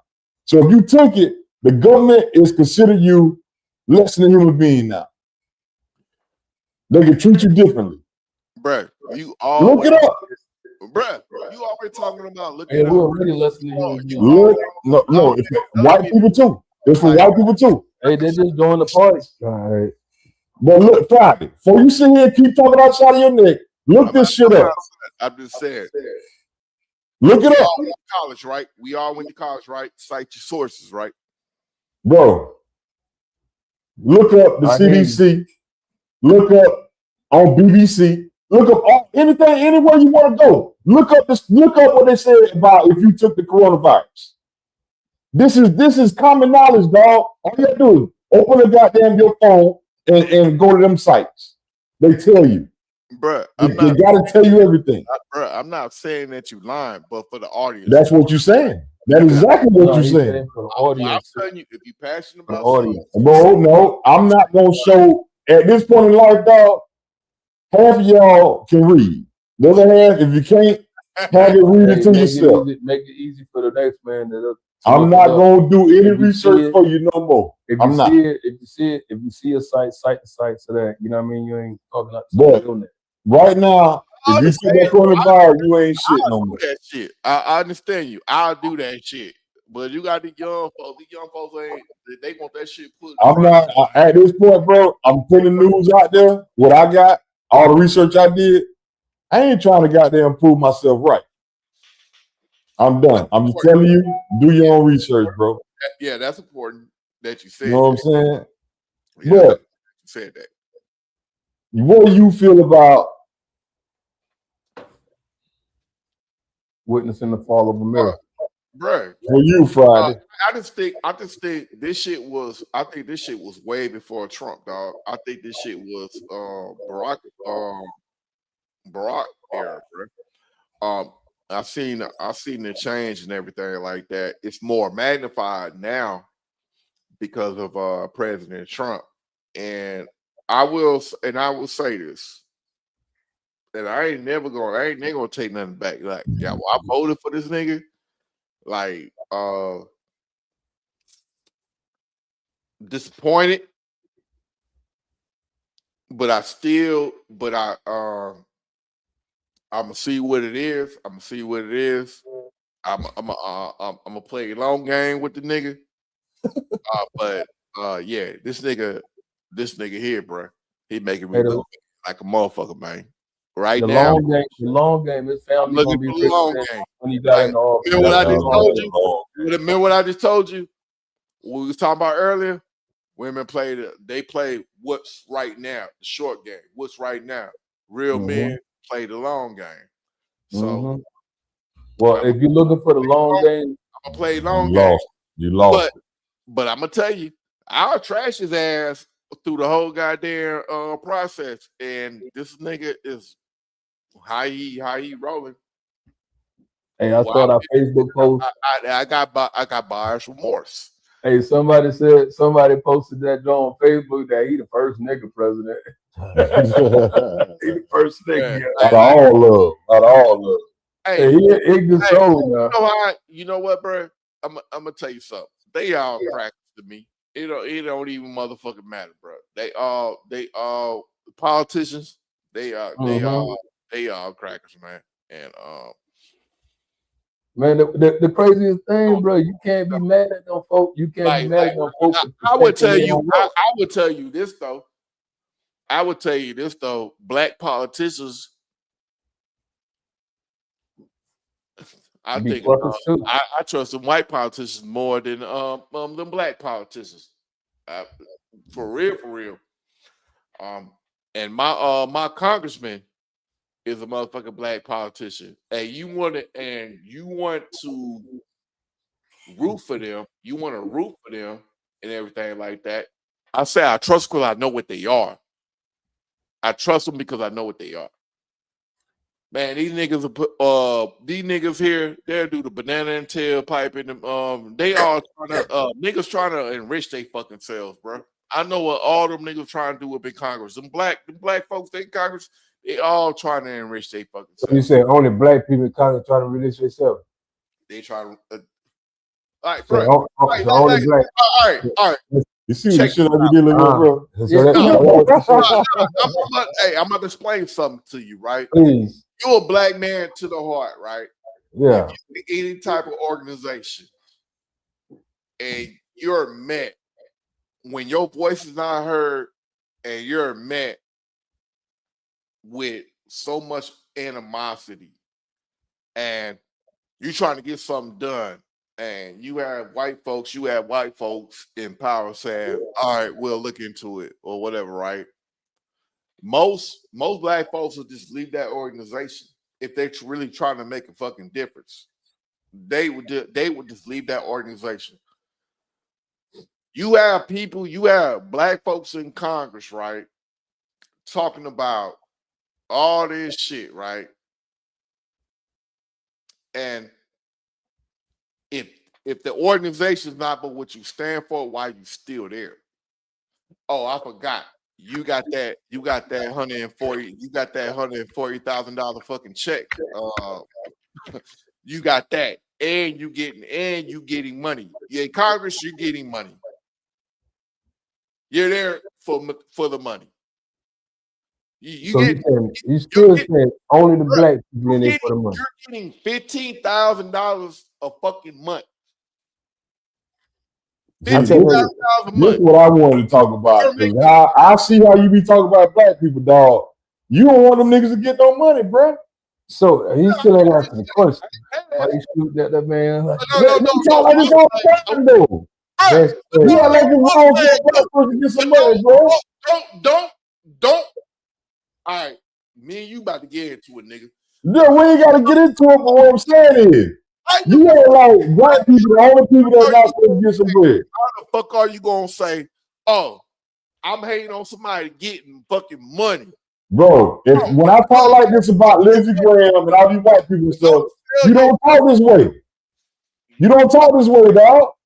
But what you do, like I told you, the problem with most black people when they get caught is they try to get it too fast. We talked about this already before. But you make it seem like it's every black person, bro. Yeah. You said every Do you need to what you need to do? You need to get out your motherfucking ram, nigga, and look across America and see how many all these niggas getting caught up, nigga, because the money is everything, nigga. These niggas, you missing the point, bro. Everybody get caught up. These mayors and these DAs are getting jammed up. All you hear is motherfucking black mayors and black politicians getting Why you think you hear that? Why you think they get jammed up? The white people showing you all the bad shit for black people. They're not showing shit for themselves, bro. Man, it's very few and far apart that I feel like I'm not pro-black. You on some pro-black shit, but right, you ain't gonna label me. You don't get to dictate how I feel about the world, bro. Okay, you don't get to do that now. But I'm saying you wrong, dog. Quit. Bro, you know how really the world wrong in this situation right now, dog. You literally got the world wrong. Okay, for the whole group, it's for us right now. Right. Let's peel the color off the situation and let's go for a blank sheet of paper. Niggas, bro, hey, Friday, move the mic in front of you, bro. Move the mic in front of you.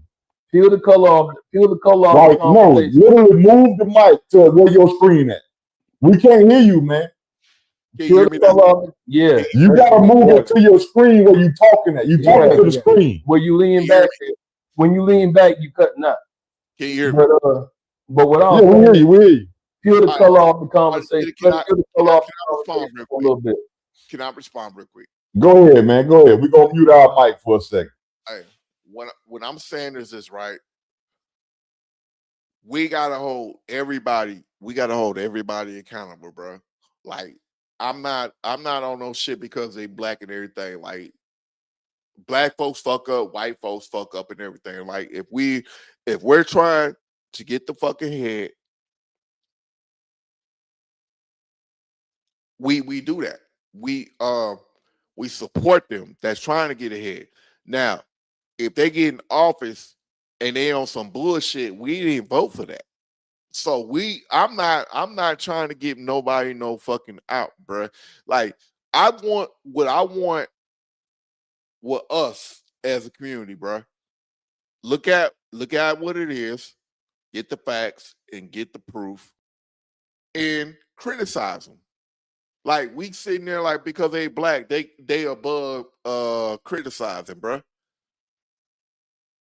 That be the problem, and that be the real big problem of the pro-black community. Hey man, why you so dark over there, man? We can't even see your face or nothing, bro. You can't see me? Hell nah. Goddamn Casper, bro. That's a little better. That's a little better. No, it's just camera angle. You got a couple of camera angles. There we go. All right, go ahead. But nah, man. That's what I'm about, man. I'm just you know, I'm military brat. I just like everything. Everybody's got to be held accountable, man. It doesn't matter. It don't matter what color you is, man. Just be accountable, man. And I think what Rip do, and I've always been hypercritical of him, man. He just be like, oh, so this person's black, and we just what it is. No, that's how you present it, though. That's how you present it, bro. I've been telling you this, bro. I'm not with the identity shit, nigga. Like, bro, how the fuck you gonna be? My whole thing is, how the fuck you gonna be on this shit about these politicians? It don't matter. They're black. They don't do no wrong. No, ain't nobody saying that. But what I'm saying is, you grouping all of them together. That's what I'm saying. You said every black motherfucker is only about money. You know why stereotypes exist? Man, come on, Friday. Look what's going on. Stereotypes exist because of you grouping everybody together. Hear the news now. Hear the news now about, like, you hear all this shit on social media about spring break. What happened in Houston? What happened in Daytona Beach? Bro, it's by design.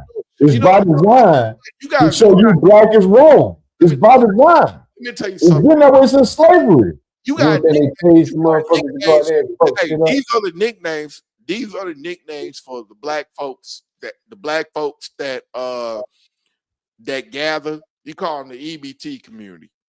That's the name that's going on. So but you focusing so much on black people like EBT community. Why do you ain't focus on the same white people that ain't got no fucking front teeth in their mouth? Fucking re-voting the same people against their own goddamn interests every year. Bruh. Why do you ain't focus on that? Just know this, dog. Just know this. Bruh, your vote is the same vote as the fucking damn KKK. The ones that trying to keep their foot on your fucking neck. Bro, that's even more about the KKK. Because and I don't subscribe to that we shit. went from one KKK member to another KKK member. I'm just saying, it's the same oxymoron shit as if you praying to the same God as the KKK is praying to the same God. That's the same oxymoron shit. Like this right here, boy. Hey, look, man. Hey, Barack the Obama. people that you get pastors to is present to those guys. So what now? The people that you get pastors to praying to those guys. I'm just saying, bro. I ain't giving a pass to nobody, dog. If behavior is wrong, if behavior is exactly, wrong, exactly. They still want to do what the fuck they want to do, man. Let me ask you this: are you cool with your? I know your daughter is an adult and everything. We just talk about the second daughter, like what down in Houston and Daytona Beach. You would be cool with her going down there? If she 18 years old, all I can do is advise. Now, if she under 18, fuck no. But if she 18 years old, all you can do is advise them to do certain things and don't do certain things. That's all you can do. At the end of the day, just like your Bible tell you, you got free will. You gonna utilize that fucking free will. Straight up. You can. If your daughter got all the means to get to Houston, have a good time, and get back home, ain't nothing you can say. Or do, other than lock them up in a fucking room somewhere. If something happened, you ain't challenge her. You go down. Something happened. You go down there and protect your child. What if something other than her being in the hospital? Bro, even if it's death, you take that trip to Houston and find out the fuck happened. That's all you can do. You cannot physically stop them kids once they're 18 years old from doing what the fuck they want to do, bro. You cannot physically do it. No matter how you feel, you cannot stop your child from doing what the fuck they want to do when they're 18 years old. I line on that issue, bro. How? Show me how you gonna stop your child. Explain me how you gonna stop your child. I'm gonna tell my motherfucking child. You gonna tell him. You gonna tell him. What you gonna do after that? I'm gonna motherfucking tell her. This ain't the move. Bro, you still sound ignorant right now. Yeah, that's still advice. If I'm telling her, I'm her daddy, right? Bro, If I tell her I'm her daddy, and I tell her they ain't the move, all you doing is telling. That's all you doing. Hey, look, hey, I want her to respect what the fuck I say, my nigga. Right. My youngin of age, bro. You can't make it. My kid will be like, you know what? I trust your judgment, Dad. Bro, let me tell you something. Bro. Nobody had to raise their kids. Let me tell you something, bro.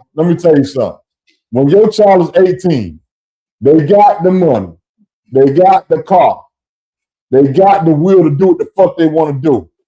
Ain't nothing you can say to stop them from going. Here's the thing: what you can do from all your teachings, all you can do is hope they take something that you taught them while they down there, while you use it. That's all you can do. Say what you want to say, bro. I'll give you a kicker. If she values me and she knows I'm disappointed, bro, you full of shit right now, dog. Hey, that ain't that. Hey, you full of shit right now, bro. Her value, I'm not full of shit. If my value don't, listen, dog. Listen for a second, bro. Hey, we all got kids. Her value don't change. Her value and you don't change because she made a decision, bro. She gonna date a guy that you don't like. She gonna quit a job that you missing the point. That she think that she needs you to hold on to. She gonna move out when you think she gonna stay home. You know what I mean? Everything that you put into her, you just gotta hope, like he said, you gotta hope that what you instilled into her show improve when she get out from in front of your vision. Other than that, you might as well go and chop her head off because you ain't allowing her to grow and actually use your teachings. You don't keep a child in school all their life. You educate them and then you let them go. Bro, I'm not questioning that. What I'm saying is, like, our relationship. If our relationship is dope, like if she values what I'm saying, she's gonna goddamn. So you speaking of your daughter, just your relationship, father-daughter, not as a overall relationship in general. You're just talking about the relationship that you and what's your daughter's name? Oh, that's okay. Don't worry about you and your daughter. My relationship with my daughter, I'm not like she's young, so she's gonna get older and everything. And I'm not minimizing what Rick said, but for me, it's important. It's important. Like if I tell her if she plans to go somewhere and she's planning a trip and she tells me, I'm like, hey, that's not a good look. It's going to be crazy out there. Find somewhere else. I was like, find somewhere else. If I gotta give you an incentive, like, hey, I don't want you to go there. I'll give you some extra money to choose another place, right? That's what I would need. That's what I would need to do. Don't go into these high traffic areas where there's a whole bunch of fucking crazy. Get him smoke. Hey, get him smoke. So have you ever drank and drove? His daughter under 10. I understand. Have you ever drank and drove? Yeah. Have you ever been told not to drink and drive? Yeah. Okay. My daughter, she of age. She well of age. My daughter 20 years younger than me, and I don't put her on blast either. Now I'm gonna tell you, from a father to a daughter, you can say everything that you want to say, bro.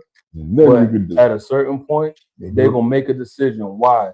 Because you're not training your daughter to be your wife. You're training your daughter to be a woman. And as a woman, she's gonna step out and she's gonna follow the rule of another person, another man, and you're gonna look at that and you're gonna judge that situation, and you're gonna have to step back. You're gonna have to step back as a man and allow her to follow the lead of some other man, and it's not gonna be what you like. I think y'all all wrong, bro. You ever I can't be wrong. I can't be wrong in your situation because I'm not in your situation, which you can't put me in a wrong in my situation. But I do know I advise my daughter at the age that she's at right now. I advise my daughter more than I advised her when she was 10, 11, 12, 13 years old. I'm in her ear more now, just trying to make sure that the man that she chose don't break down what I instilled into her. You know what I mean? So you carrying that weight of you're going to make decisions and your advice is going to roll with you. When you carrying that mentality and you carrying that along into her adulthood, partner, you about to set yourself up for a feeling, a big great payday failure, bro. You got the wrong mindset right now, Hey, listen, you're gonna have to open yourself up now. I know we've been on this subject. Let me just end this last statement, bro, and y'all can respond, and then we can move on to the next subject. Go ahead. So, you ever hear when these ladies come into adulthood, right? Mm-hmm. And they was like, you gotta upheld the same standards like my dad. Like you gotta be on some shit like how my dad treat my mother and all that shit, right? There's a lot of women, like college graduate women and everything like that. It was like, hey, you gotta treat me better. You gotta treat me better. You gotta be like you gotta kind of like be like their dad. That's how they look at things, like, right? Hey, brethren, and I hear you. I hear that part, but so they will listen, dog. They will listen to a certain extent. At a certain point in their life, bro, they do what they choose to do. You know what I mean? At a certain point in life, you're gonna have to let it. That's why they have the father give the daughter's hand away, because you're saying, okay, baby, it's okay for you to listen to him. When you give your daughter's hand away, that's okay, baby, it's okay for you to listen to him. You know what I mean? I had to tell my own youngin, like, okay, hey, I'm not your man, I'm your dad. You know what I mean? So at a point when you got a man, like, I need you to lessen up all of this phone calling that you got going. You living with a man, you stacking up. Like, you shouldn't be calling me asking for this and asking for that. You know what I mean? Why? Because I need you to not shack up with somebody that's not going to be able to support you. I don't need somebody to take care of you. I need somebody to support you in what you're doing. You know what? That's not what you're going to always get just because I put that into her and I instill that into her. Hey, look, I'm still doing daddy duties. Hell, sometimes it's more expensive than child support. I'm just saying, you gotta look at it different. You gotta look at it different. It's gonna be a turning point. Think how you want to think, but at the end of the day, my boy, I'm trying to tell you something, and I want you to take it to heart because I got two of them.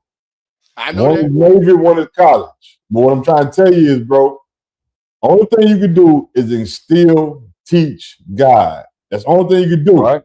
But in the moment, in the heat of the moment, if she got her homegirls or whatever the case may be, she got in her head, I'm finna go to doggone Houston and we gonna party. What they gonna do?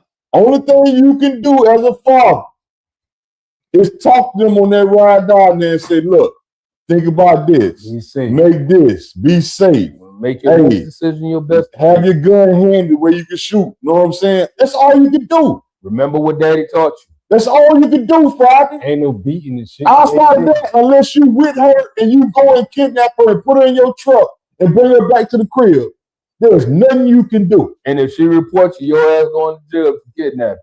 So what I'm saying is, Friday, I don't know if you're inebriated already or not, but you have to think a little bit differently. And I love my baby. I love my kid. I get to sit on the phone. Matter of fact, chop it up with her. You did. Let me put y'all in something real quick. And I ain't told nobody yet, but my baby girl was just in the middle child, Nyla, was just in an accident at her college. She was in the car with 4 other girls.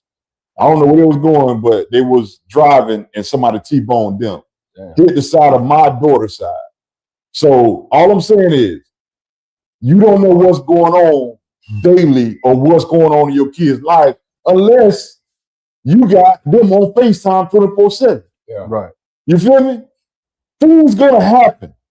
You cannot stop what's gonna happen. They're gonna make decisions. Whether they get in a car, drive a car, get on a motorcycle, or whatever. Ain't nothing you can do about that till after the fact. Bro, you learn. I knew I had a grandbaby on the way because I ain't talked to my daughter in like 3 weeks. See what I'm saying? When I ain't talked to her in 3 weeks, I knew something was going on. 3 weeks, shit, we coming on. I'm leaving nasty messages like, hell, you can just go ahead and tell me right out gate, like you ain't gotta hide from me. You know what I mean? Right. That's how I got my delivery of the message. Like I had to leave a nasty message like, yo, I'm just talking to my damn young. You know what I mean? Yeah, like call me back when you unmad at me, but call me tomorrow though. You know what I mean? Something a little different. You call me tomorrow. You feel me? Like I ain't with all of that. But I'm gonna start with E, and we're gonna work our way around this next topic real quick. What it is, man?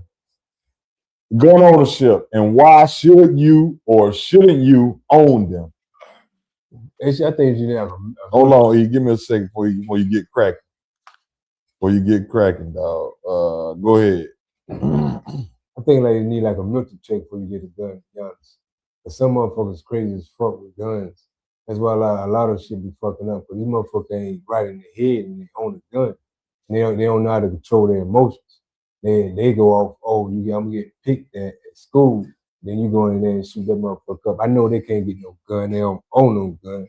And that goes back to the parents having that bitch in a safe spot. And because you gotta know where your child head at.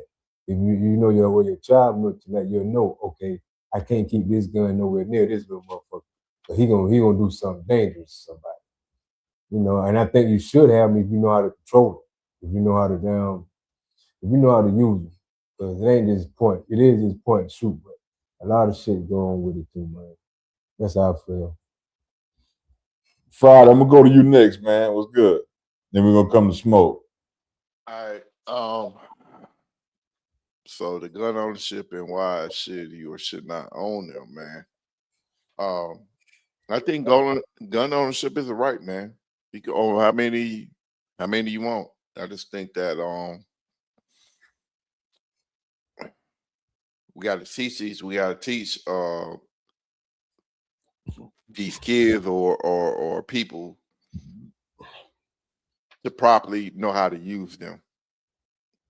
Yeah, it should be a class. Maybe if we're gonna fight this thing, maybe do a class. I think Rippy, you be cool with that. Before you like, you can buy the gun. I don't mind teaching nobody, dog. Bro, I'll be like,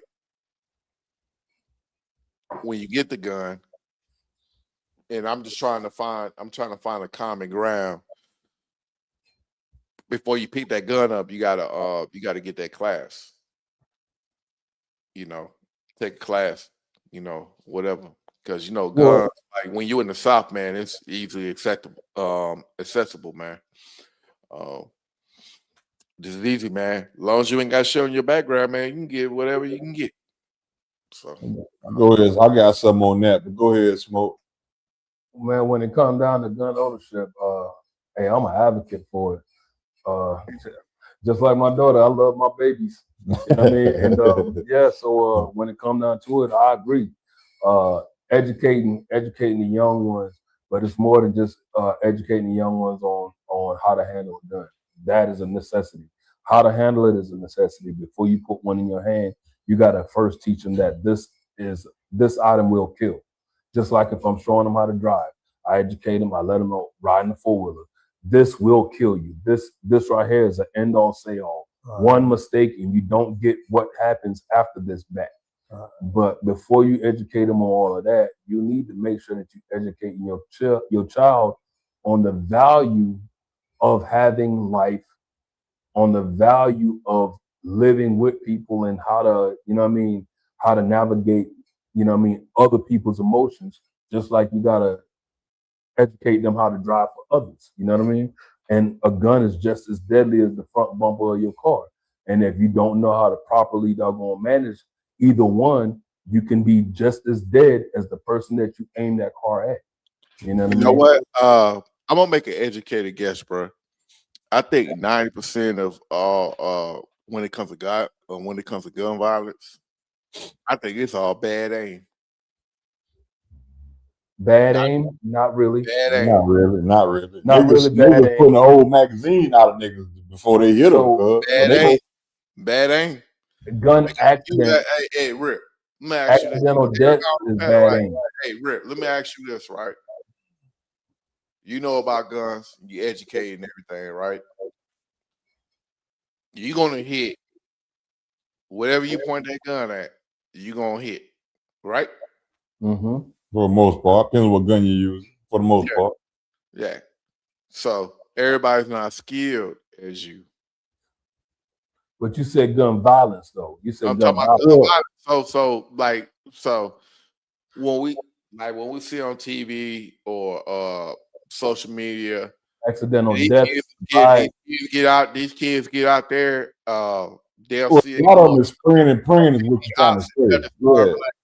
Yeah, but because a lot of them really scared to shoot that motherfucker. To tell you the truth, they just spraying and praying sideways, whatever. You know what I'm saying? Pointing that general direction type shit. But I feel a little different, bro. Like gun ownership, I think it should be a 2-part process. I think you should set up your class for concealed or whatever you want to call it, CHP. Do that class because it teaches you basic gun ownership. It teaches you how to use the gun. I think that class should be scheduled for you within the week of you purchasing that gun. If you don't go to that class within that week, some penalty or some shit happen. Because I do feel like everybody life should. happens, bro. Well, life happens, but it's communication with that too. But I think other than somebody giving you a gun, gifting you a gun, because you can have your brother, sister, whatever gift you a gun. That's different. But I'm saying if you buy one out of a gun store, I think you should have a class that you can take right away. I think that the basics of it. I know what I'm saying. The gun store itself should have that. Before you can pick it up, right? Like right. Before you pick it up. Now the gun store can do it and offer that in like a back room when you buy. You still gotta have a military check too, man. Cause they got crazy motherfuckers. Well, that's part of buying a gun, though. That's part of it, though. You're not gonna screen everybody. And off the one, I've been screened incorrectly, and this ain't got nothing to do with a gun. But I've been screened incorrectly, and I'm looking at the man next to me and saying, "How in the hell can you see me as a threat on something?" And I'm looking next to this dude, like Ripper say, he ain't got no teeth in the front of his mouth. He a dope head, and they call me, a drug. Now, the background check on buying a gun, it does that. Like if you've been admitted to a mental facility, that's automatically into the government database. Right. If you ever, be in jail and all that, that's there. So when you make that, when you fill out that little form, the buy the gun, because you got to fill out the whole form, then they got to call your Social Security in. Mm-hmm. So when they call that in, that allows them to say, look, okay, it's been flagged for, he's been admitted, he did this, he did that. That'll stop you from buying. So that's one step. And we should, on that title, we should call that legal ownership of a gun. Legal ownership. Well, all of it's supposed to be legal ownership. Ideally, the psyche of a person that's out there and doing the mass shootings is never screened. No. The person that's out there doing the mass shootings, that's one step. Is not screened. They were taught gun handling. Like what's the little kid that went down when they were doing the whole Black Lives Matter and shot and killed? Hold on. Let me ask you this question real quick. Now you said that one part is the paperwork. Yeah. At what point? Because everybody go to a state asylum now, but crazy motherfuckers. Hold on. At what point? As if you making the law for somebody to buy a gun, at what point do you expect them to go get a mental health check? It's the same time you're doing this test that you want to do before they get this gun. So it's gonna be like a 5-day waiting period to buy the gun. That shit, you got to have a waiting period to do this test. Why you can't have one test? You said you got to have a no, what I'm saying is you can buy your gun the day of you going to go take your shooting spot, shooting thing. But before you ever get a chance to have this shooting spot, you should have some courses or something to see where your mental is at. Okay, how and when you suggest that individual person have to go through all that? How would you do that? At the start of before you even when I go to the cashier and say, "Hey, I want this gun right here," all right, so give me this right here. Go take this test. If you fail this test, we don't need to go no further. Oh, okay. So you want another step in there? It's crazy people right there with guns. That's what the whole milk thing going for. Everybody don't go to a insane asylum because they crazy. You know the motherfuckers in the attic at grandma's house, that motherfucker plum food. But he never went to a insane asylum. But I'm just trying to see the screening process is right. That's what I'm trying to say. The screening process. The screening process is thicker than that because I can pass the test. I can pass because they can approve you and then take it back from totally freaking out of my shit.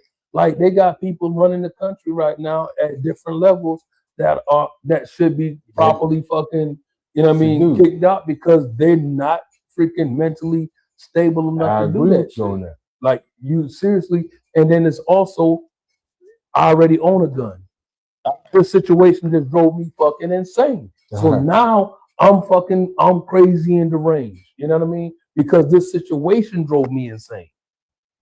You feel me? Like, so all right. By screening people, you screen people, yeah, but that doesn't dictate who the crazy is. You know what I mean? You're not gonna dictate who the crazy is by the screening. Right. It's all people. It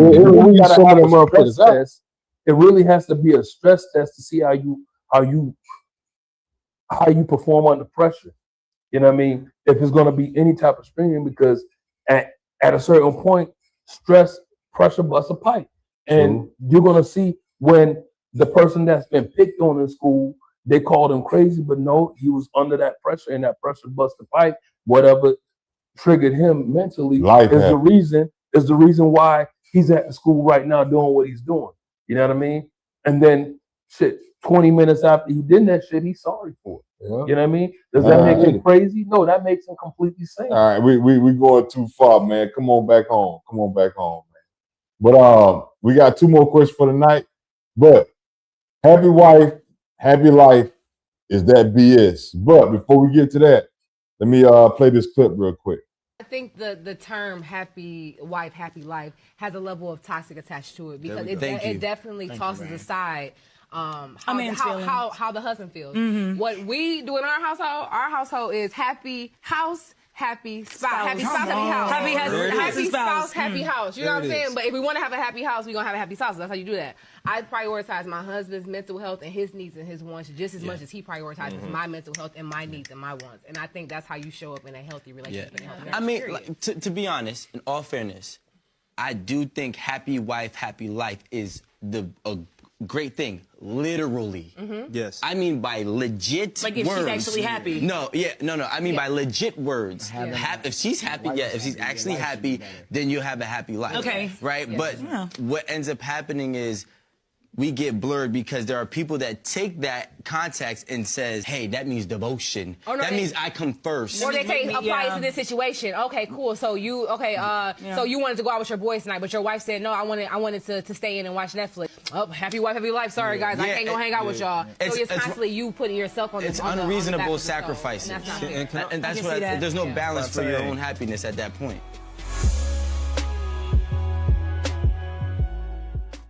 Y'all feeling about that one, bro? Who want to go? Shit. Well, I know all creators, so they be contradicting me. So you said it again? I know I follow those content creators. So yeah, man, they be contradicting me. So look, man, don't worry about that. Let's talk about what the screen topic is, bro. Don't worry about them contradicting themselves. Let's talk about the topic. Shit, all wrong with it. I'm a firm believer in happy wife, happy life. Basically saying if long as she getting the shit that she needs, I get to do what the fuck I want to do without having to damn deal with the argument and the stress and the subject. Now, does that mean putting as in that topic? Does that mean I have to put her in front of me on everything and every decision that I make? No, I don't have to put her in front of me on every decision or everything that I do, but I have to consider her when I do something. You know what I mean? Happy wife, happy life. Just basically, in a nutshell, you keep the home happy. What the statement was actually out there for. If you keep if you keep the wife happy at home, then you come home to a peaceful environment more so than, oh, buy her this car and buy her those shoes and that bag and this, that, and the other to make her smile. No, you come home without all of the drama of your day. If you got an at-home wife, I don't have that. I have a wife at home that works. You know what I mean? And she does her own thing. So we kind of balance each other off with it. She might be frustrated one day, I might be frustrated the next. But I try my best, you know, and I'm still a work in progress to bring home. I try to bring home an appetite for joy and happiness. You know what I mean? Because I can't make her happy. I can only enjoy her happiness. I can do some stuff that makes her feel sad, but she's sad because she wants to be sad about what I did. You know what I mean? And again, I don't want to say I make my wife happy. No, I just try not to bring anything extra into the situation that she'll be upset about. Got you. E, what you got, E? I agree with him a little bit, but I feel like it's happy spouse, happy. You better tell me, you better go against the grain and tell me something. Nah, shit, I'm telling you, all right. I think it's coming like the 50-50. Are you married? For me? Yeah. Oh no, I ain't married. But I've been my kid's mom for like 15 years. I got 4 by the same girl. We ain't together now, but it's about the same shit. You know what I'm saying? And it wasn't about just making her happy. Like shit, I wanted to be happy too. And she wasn't no stay at home. She worked. Like you said, some days I come home fucked up. Some days she come home fucked up. But that don't mean okay just because you fucked up or I'm fucked up, everything got to go on you. All right. Nah. That's not how it happens. Everything got to flow together. It ain't a one-way street. Everything got to go, everything got to go like this right here. Everything got to keep moving. And to keep moving is both of us going on this path together. I can't carry you on this path. You know what I'm saying? If we working together, why the fuck y'all niggas got to explain some shit? Say what? It's simple shit. Like, and I explain it. Hell no. He gonna be happy spouse. Y'all want to sit there and explain some shit. So what you say? What's your answer then? Huh? What's your answer then? Bruh, if you like, why you explaining it, bro? Yes or no? I'm about to go into this shit. It is. Is it bullshit? Bruh, I think it's bullshit. You think? Why do you think it's bullshit? Yeah, I think happy wife. They want to enjoy divorce then. See, because that's what they tell you. No, I ain't saying what's your philosophy? What's your philosophy on it? Go and no, you can't give the philosophy that explanation. Your philosophy. What's your theory on it? I give you the philosophy. You're told to keep your wife motherfucking happy, right? Mm-hmm. We don't even get no type of fucking reciprocation of the shit that we do. We don't even get no type of reciprocation, right? All they do is complain, and telling us what we are doing wrong. She ain't gonna never be happy on anything. I think with women, and women would tell you they're never happy, bro. In a situation, they can love you or they can love you. They can love you, but this nigga want to explain shit, hey, let me bring something to you now. You gonna bring it up? You going left, bro. When they're not even in love with you, they still love you. But being in love is they thing. Like, how's that happy wife, happy life? Listen, man. What are you talking about? Say happy wife. They're not happy. Happy wife. You're not listening. I'm trying to. I'm trying now. All right, yeah. Rick. Bruh. You making my nigga. What's good? You never fucking happy, bro. Hey, look, and you ain't gonna make him happy. Look, check this out. You ain't gonna make him happy, which goes back to my explanation is what I'm trying to say. Okay, I agree with the statement, happy wife, happy life, simply because I'm not trying to bring my bullshit, you know what I mean, for my days out in the street running and doing whatever the fuck ever to her. I'm trying to make sure bills and shit like that is in order. You know what I mean? Finances in order. You know, the shit that keeps her happy with her situation. You're not gonna make a woman happy. A woman ain't gonna make you happy. I'm happy, she happy. We enjoy each other's happiness. That's where I'm at with it. So happy life, happy spouse, happy life. Man, you gotta. If I'm miserable, I'm gonna be miserable. You're right. If you got shit ain't no going way in hell nobody gonna make anybody anything. I just don't want you to bring your bullshit to me and I have to deal with it. So, happy wife, happy life. I'm gonna keep my bullshit away from her, and you know what I mean. Let her be happy with her situation. And if she happy with her situation, I ain't got nothing to argue. These women tell me every day that they're not gonna ever be happy. They are self-serving. What they're telling you is they'll never be happy with you. Stop dealing with them miserable bitches. That's what they're saying. They ain't saying they ain't gonna be happy. I know you trying to take a little shot. No, what am I taking a shot? Ain't nobody wrong. No, Friday. You want to get together on everything you said tonight. God told me she ain't gonna never be happy. If a lady tell you to your face, if a lady tell you to your face, she ain't gonna be happy. Nigga, she ain't gonna be happy with you. You can't make no things that you. That's all I'm saying. No, you can't make nobody nothing, bro. That just you can't. You damn near gotta kick that motherfucker just make come on. Bro, you know what? If my old lady ever told me she ain't happy, we went our separate ways. If y'all got wives and y'all got girls, bro, y'all won't see it. Y'all won't see it until. Nah, bro. Hey, look. Nah, Friday. Nah, you can't put our experiences that you had on us. That ain't so, bro. I'm I got an ex-girl too. Nah, we ain't doing that, bro. I got an ex-girl too. No. You know what I mean? I got ex-relationships too. Look, check this out, man. Ain't gonna be happy. Shit. Let's move on. This dude, he on one tonight, dog.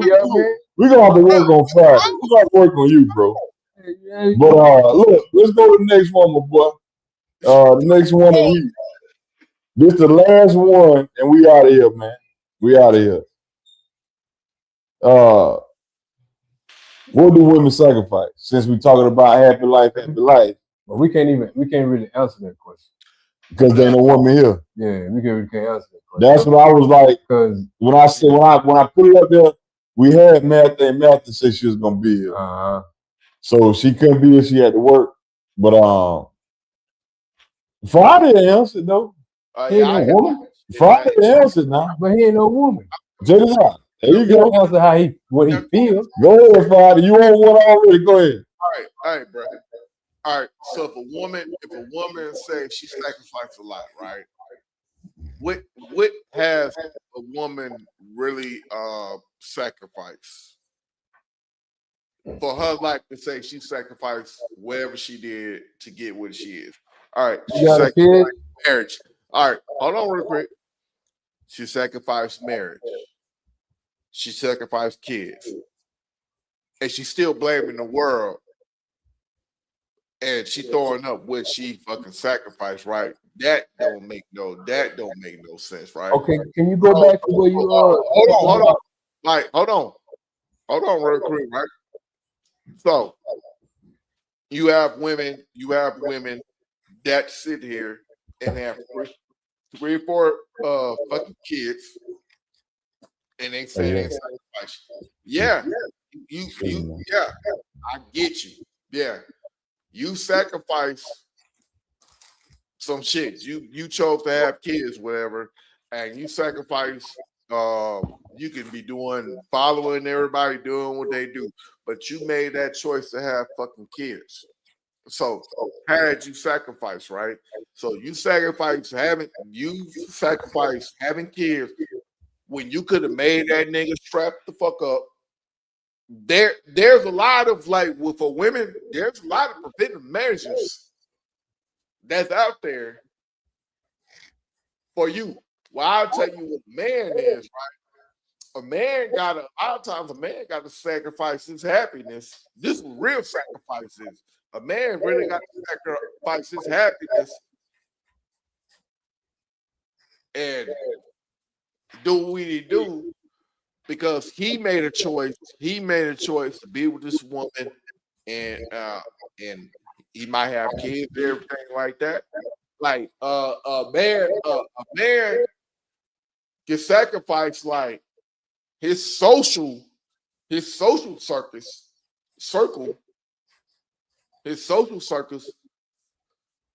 to fucking be a hold on. For everything you saying, Friday, real quick. That's sacrifice. But real quick. For everything you saying, bro, don't you think you could just say the hell with this marriage and walk away from it? If you sacrifice it so much. You know what man's so scared about? The other man. That's why they want what other man? They don't want somebody. A man don't like to move. To take your place. So they don't want to feel like they lost. Why don't you invest time in your old lady instead of jumping into quick marriages and date and find out what the fuck going on? Yeah, there's a key to this shit though. What if she left? If she left, she wasn't happy, just like you weren't happy. But that's her right to leave, though. That's her right to leave. She left with the kid. She left with the kid. You can't. Then you sacrificing your happiness, or you can just be happy without the damn. She wasn't happy, so she left. Shit, you got whatever the element was. She wasn't happy. She bowed, just like you. If you had, I'm gonna say honestly, if you got more than two things that you were unhappy about in your marriage, and they pretty big things, you may need to say, look, let's just call this quit. In all actuality, bro, sacrifices. And I think the only thing that gets sacrificed is single. I think majority of people, and that's the thing. I think the only thing that's being sacrificed in a relationship is being single, though. That's all you sacrifice. Stand together. Both parties sacrifice. You think about it, it is the only thing you sacrifice. Because everything else is a choice. Yeah. Everything else is a choice. Everything is a choice. You can choose to be there, you can choose to stay, you can choose to leave. The only thing you really sacrifice is being single. She sacrificed her womb, I sacrificed my back. You know what I mean? Like legit, I'm out there grinding, and not every man is me. So when I say I sacrifice my back, I do manual labor for work. You know what I mean? So I sacrifice my back, I sacrifice my body, kind of sort of like my forefathers, my fathers before me, or my forefathers. You know what I mean? We were handymen. You know what I mean? My uncle, we were handymen. So I sacrificed my body doing the hard shit, the heavy lifting and shit. My wife, she sacrificed her brain. She's very, very intelligent. You know what I mean? Are you a tool? Do you think you're a tool? Hell yeah, I'm a tool, but so is she. Rip, are you a tool? Oh, everybody's a tool in the marriage. Yeah, it's according to what you. I'm gonna tell you something, man. What you using your shit for? If you got a job, you're a tool. Your heart is a tool. Your mind is a tool. Everything works. Everything has its purpose. You know what I mean? So it's all tools.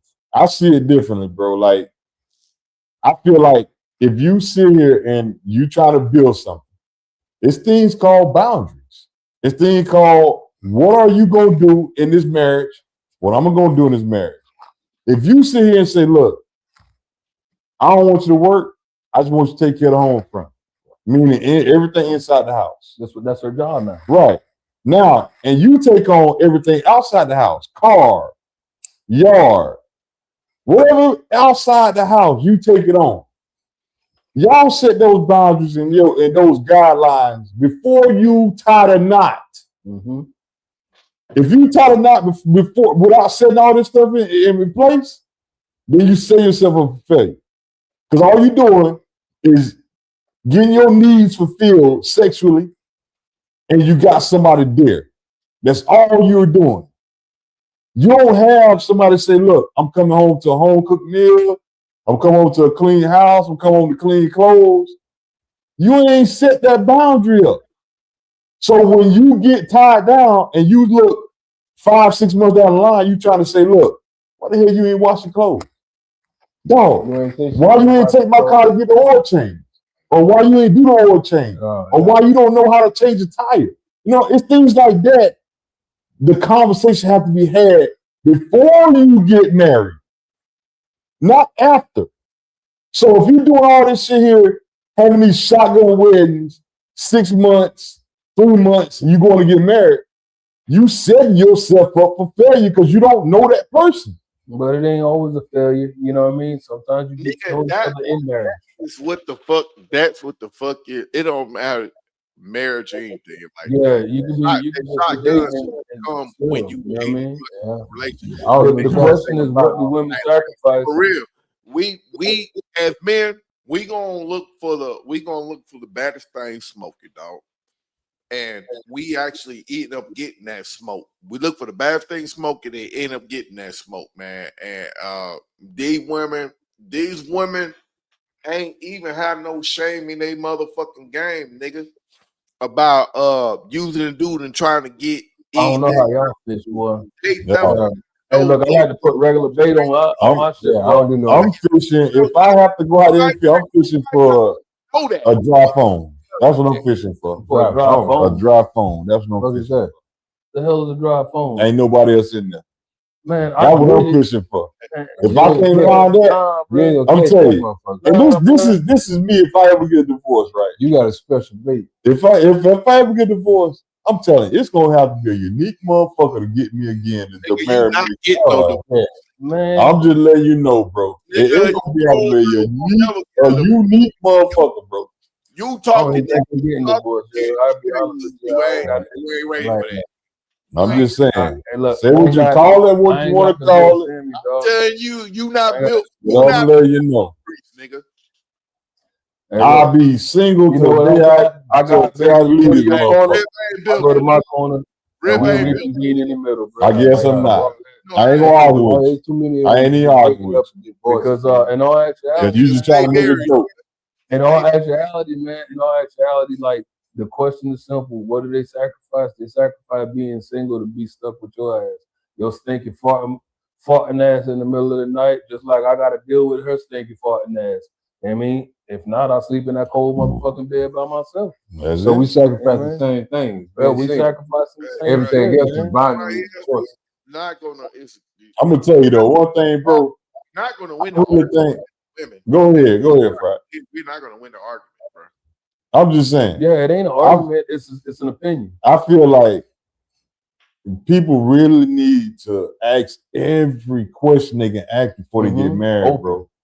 You got to be an open book nowadays, because now you don't know if a woman marry you for your money or the dude marry you for your money. But the next thing is, though, you don't know. You also got to understand. And I'm saying you don't know. But you got to understand, people change also, though. People change. Bro, going through the relationship and shit like that, man. People change. People don't really change. No, people do change. They compromise. Evolution changes, bro. People don't change, man. Bro. Hey, evolution. If it's in you, and you always had, like, especially somebody get married, right? And they sit there and be like, "Look, I really don't like this motherfucker, but I'm married because he gets security, right?"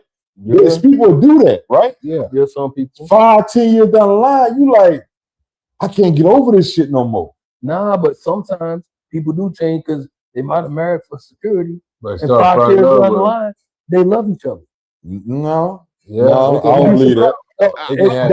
That's arranged marriages, bro. Arranged marriages came together over settling disputes. Like winning lottery. That's like arranged marriages came together over settling disputes amongst a war. Well, no, arranged marriages came from the father and the mother finding that woman or male for that person. Some of them situations, but we talking flat out binding two countries together.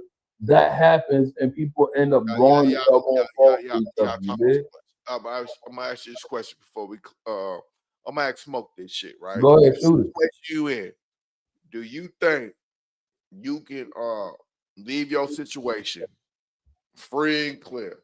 Like, you think you can be able, like, hey, I just left her. I'm cool. I'm single, and I ain't gotta worry about nothing. I ain't gotta look over my shoulder. I ain't gotta worry about baby mama or anybody motherfucking fucking with me. Do you think you can do that? Bro, I'm gonna be. I'm talking directly to you. I already told my wife if she decides that she wants to go, she can take whatever the fuck. Listen, whatever the fuck she want to take with her. All I ask for out of anything, I'm asking you the conversation you had with her. I know. This is my conversation with her. She gonna watch this shit. Take whatever the fuck you want to take. All I ask for is that let me get a mode of transportation. We got plenty. Let me get a mode of transportation. If you want to take all of that shit, take that shit too. I got a work truck. I'll drive that motherfucker until I can buy me a shooter. And once I got this shooter, listen, you can have whatever the fuck you want and you can leave whatever you want. Why? Because I'm the type of person that I don't give a fuck where you set me at. You can drop me in the pits of hell right now. When my motherfucking foot hits the ground, I'm raising hell till it's heaven, bro. I don't worry about what I'm gonna take from somebody, dog. When a motherfucker going through all of this argument about bullshit like that right there, that's because you scared you ain't gonna get it back. Yeah. You know what I mean? Hey, listen, my game and my re-up game strong. All right. My game and my re-up game strong. I'm not stressing over nothing, bro. I can leave. I done slept in my motherfucking truck before. I done stretched across my back seat before. You know what I mean? I done freaking house to house before. You know what I mean? I done had nothing before. You know what I mean? I done had a little spot that the little spot wasn't worth a damn, but it was my spot. And when you walk inside that motherfucker, you look around in that bitch, and it be like, damn, from the outside it look like that. But from the inside, this shit look way better. You know what I mean? Because that's my shit, and I'm gonna take my shit and I'm gonna make that bitch grow like good gardening skills, homie. Smoke. Look, you already different breed. You doing all that damn explaining. You already basically let me know that she gonna take you to the cleaners, nigga. You can go straight to the cleaners with it, bro. Hey, guess what? Hey, look at the difference between me and you, Slick. You see that ash around your lip? You see that ash around your lip? You see all that stripe in your head? You know where that comes from? Straight. You stressed over that bullshit. I'm not stressed over that bullshit. You ain't tell no lies. Take all that shit. You ain't tell no lies. Take all that shit. You know why? Because no matter what the fuck happens, whatever you take from me, I'm gonna get it back. It may not be the same. It might be damn sure better. You know what I mean? But I'm not about to lose. I'm not about to lose a night worth of sleep over what you want to take.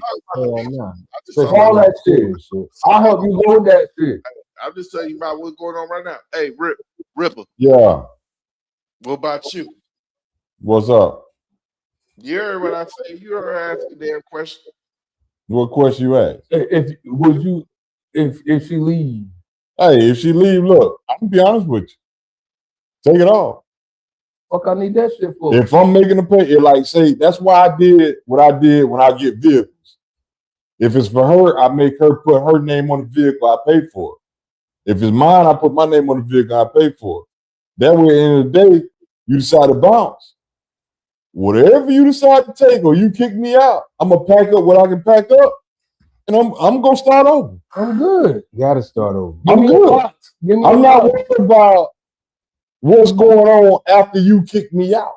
I don't care if you have 100 motherfucking men after you kick me out. Right. I'm gone. That's it. I'm saying there's nothing I can do.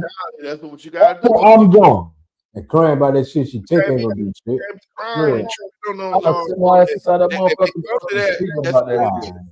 I'm not gonna lose. I'm gonna lose a little bit of sleep in the beginning because I'm gonna process the stuff. Yeah. Once I process it down, it's on. It ain't gonna necessarily on to the next one, but it's on to me replenishing my life. Man, that's all to it, bro. Yeah, there you go. Just get back to some stable.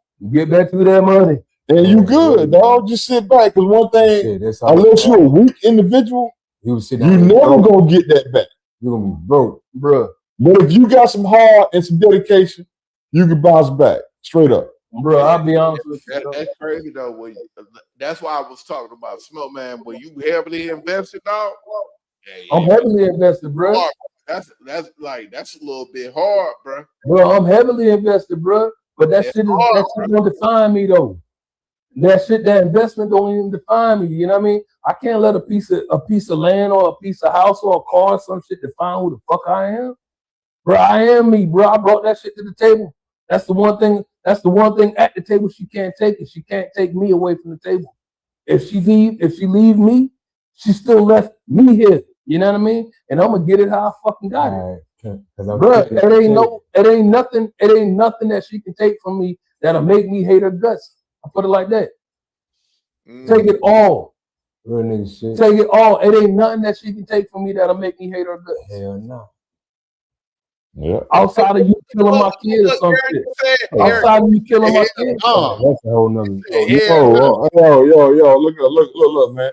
Hell I want to hear what he's gonna say, real quick. He ain't got nothing. No, he got something. He's just going against the grain. Let him spit it. Let him spit it. Go ahead, bro. Go ahead. Go ahead. Go ahead, Fried. No, I was saying, I was hearing Eric. I was like, what you saying? You said hell yeah, hell no. About what? Nah, with Smoke was talking. But she can't take me from the table. Oh no, because I'm still at the table. She can have everything off this table. You take the whole thing. I'm still here. I'm gonna stand the fuck up. I'm still I'm here. gonna sit in my truck and eat and everything. The thing is, I was man before you came here. I'm gonna be a man with you. You know why I love women so much. As much as I hate the ass, you run across a couple cool ones, man. They'll tell you what the fuck it is, man. Like, nigga, we be prisoners of these motherfucking women. Like, ain't nobody a prisoner. But go ahead, look, man. You on your outtakes right now. You on your outtakes. We do move that name back over to my face. Oh my man, I don't want nobody to get it misconstrued. How you going about it? Like, oh, she just get everything. Damn right though. Yo, I'm giving it all up. I'm gonna ask you this though: do you have kids by this woman? If you have kids or not, it don't matter. But currently no. What I'm saying is like when these ladies say, and these ladies are giving the game, we be so prisoner with these women because they get companionship, it's good pussy, and everything like that. And a lot of times they don't even offer shit. We be so infatuated and be so loved. So these women like, hey, shit, we can run over their ass. Catfish tastes good, but it ain't good for you. These women are fucking saying, bro. But look, bro. Yo, let's get up out of here now. Catfish good, but it ain't good for you. Hey, we're gonna start off with E, man. E. What up, man? What you talking about? What you got for outtakes, my boy? Oh man, like always, man. Appreciate you pulling up. Mind your business, man, but help your neighbor. Hey yo, pull back up next Sunday. You know what it is. What you talking about? Hold on, E. Smoke, hold on. There you go, Smoke. Man, every day is a beautiful day, man. Every day is a beautiful day. Hey, listen, learn not to live by the day, learn to live by the moment, dog. If you have a bad moment going about your day, it's a beautiful day. If you can avoid having multiple bad moments in life, man, that day is gonna always be beautiful to you, man. That's what's up, man. Friday, what you got, bro? Hey, man, just live your life, man. Take one day at a time, and just hope. Just hope, man, for brighter days, man. It's tough out here. And all you can do, I could say with anybody, man, just focus on yourself, man. Just try to make everything better for your situation. And that's it, bro. Stop believing the bullshit, Friday. That's what you need to do. Nah, nigga. But look, man, hey. Nah, kill the live, man. You look, support and respect life, bro. You know what I'm saying? Stop sitting there thinking somebody gonna come save y'all. You know what I'm saying? Ain't nobody saving you. Your decisions, your choices is gonna what dictate how your future is. Make the right decisions, make the right choices. If you feel like you're going overboard, take a minute, take a breath, and then make that decision. 28 days. Other than that, man, mine is 3 years, brother. Other than that, we out. Bro. We'll see y'all next Sunday. What you talking about? 2 drunk unks. Smoke Dawg. Friday. Already. We out. Yeah, we put it live.